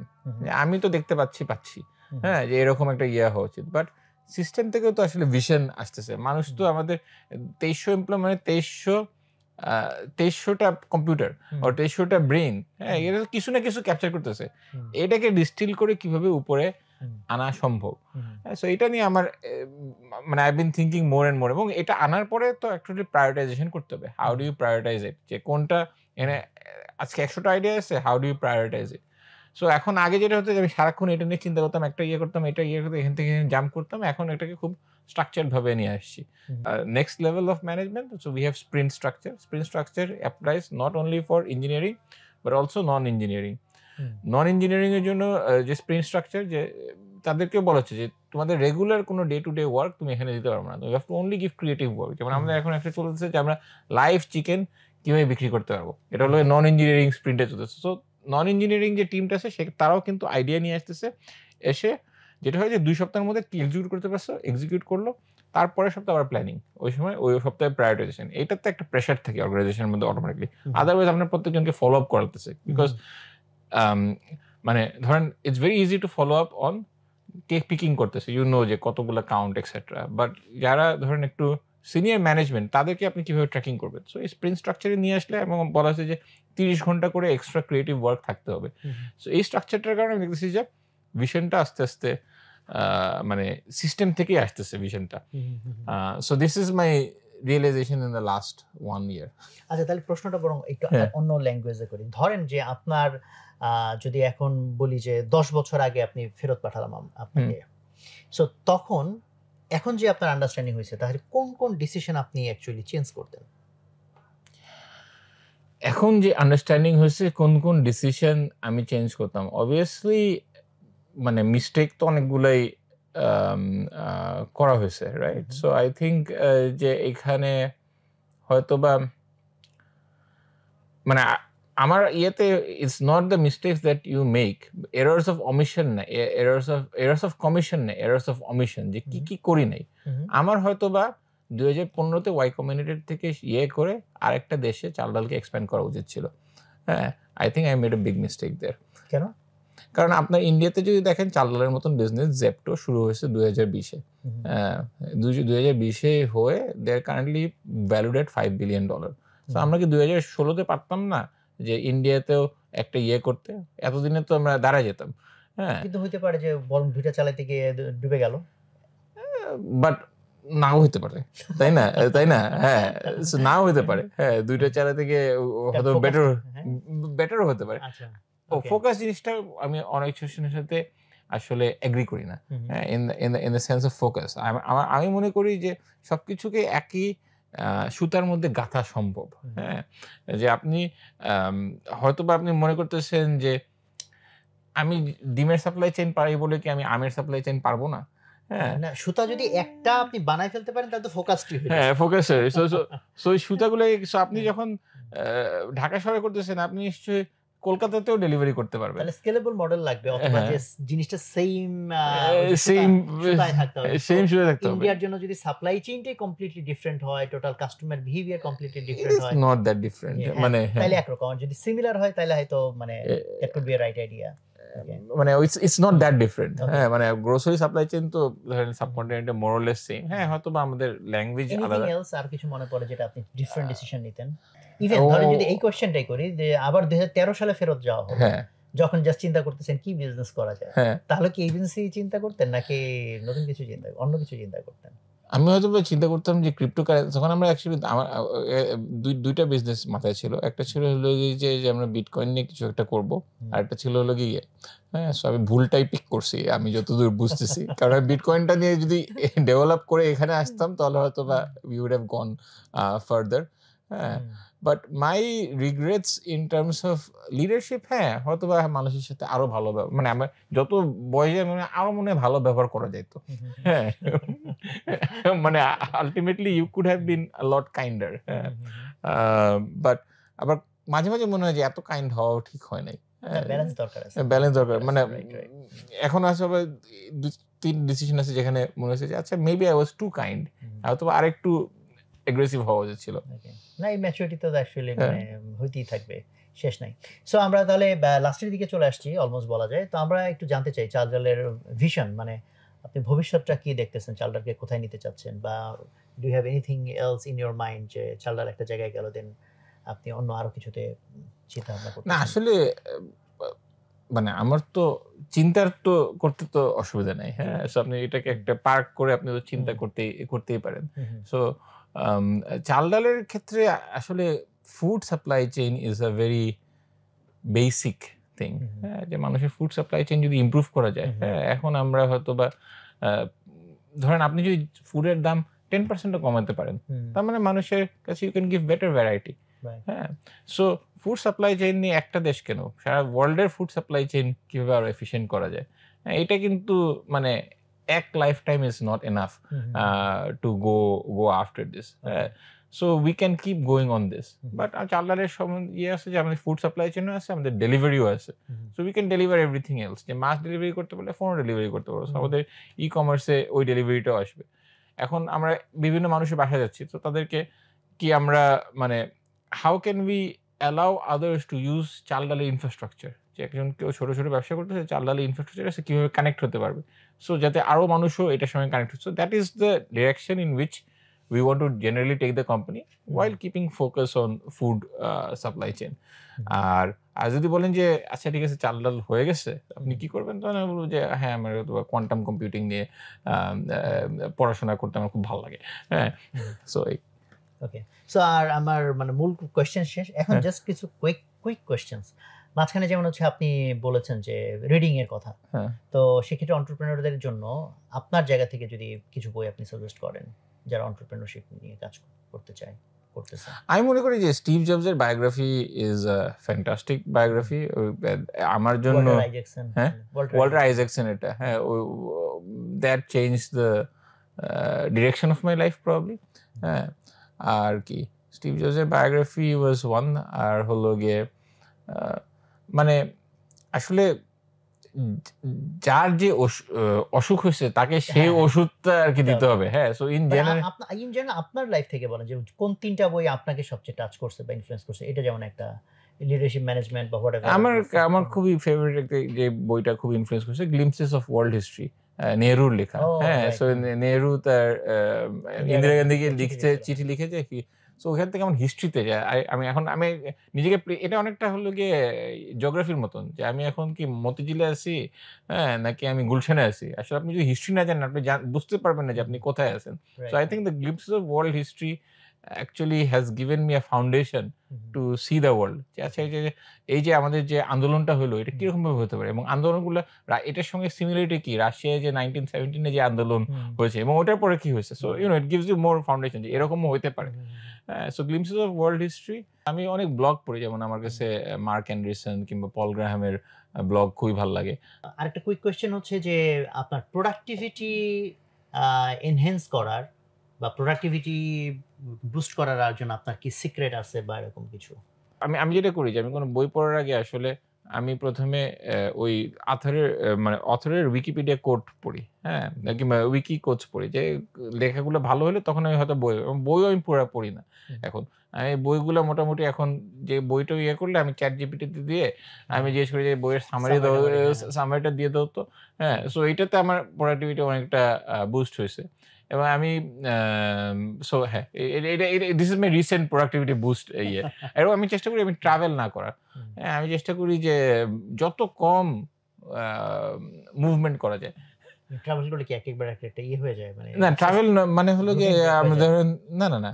ধরুন অফিস থেকে আপনার ও আ আচ্ছা ইন ট্রাভেল হ্যাঁ। বাসায়। হুম, হ্যাঁ, I think that is the biggest ইয়ে যে এটা কত ক্লোজ হইতে পারে হুম। আম তত ভালো। ওকে। হ্যাঁ, আমি না আসলে বুঝি না যে এই কেউ মানে সারা ঢাকা শহরে ট্রাফিক হুম, পার করে যখন সে একটা অফিসে হুম, আসতেছে, হুম, হুম, তখন আসলে ওই লোকের প্রোডাক্টিভিটি বলে কিছু থাকার কথা না। হুম, হুম, বিকজ হুম, ওইখানেই সব এনার্জি শেষ। So hmm. How can you minimize your movement so that you are present? আচ্ছা এন্টারপ্রেনিউর হিসেবে তো ধরেন সবার খুব টাইট লাইফ লিড করতে হয়। সবার একটা কমন কোয়েশ্চেন থাকে ফ্যামিলি, ওয়ার্ক লাইফ ব্যালেন্স। তো সেক্ষেত্রে ভাবির কাছে কি ঝাড়ি-টাড়ি অনেক বেশি খেতে হয়? অথবা ওখানে না আপনার ওরা ম্যানেজমেন্ট টেকনিক কি? আসলে আমার ওয়ার্ক লাইফ ব্যালেন্স মনে হয় probably one of the worst in the country. হ্যাঁ? সো আমার ওয়াইফ এবং আমার মানে মেয়ে মোটামুটি সহ্য করে ফেলছে। হ্যাঁ?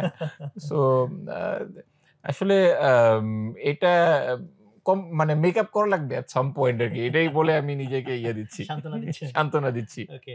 না থ্যাংক ইউ ভেরি মাচ। আমরা অ্যাকচুয়ালি এনলাইটেনড হইলাম। আপনার হ্যাঁ। পুরো চাল-ডালের যে journey I think lot of things এখান থেকে নেওয়ার আছে যারা এন্টারপ্রেনিউর হিসেবে কাজ করতে চায়। স্পেশালি ই-কমার্স এ যারা কাজ করতে তাদের আমার তো মনে হয় যে একদম খুব মানে ওয়াইড একটা ল্যান্ডস্কেপে লট অফ থিংস আর দেয়ার যেটা তারা এখান থেকে নিতে পারে।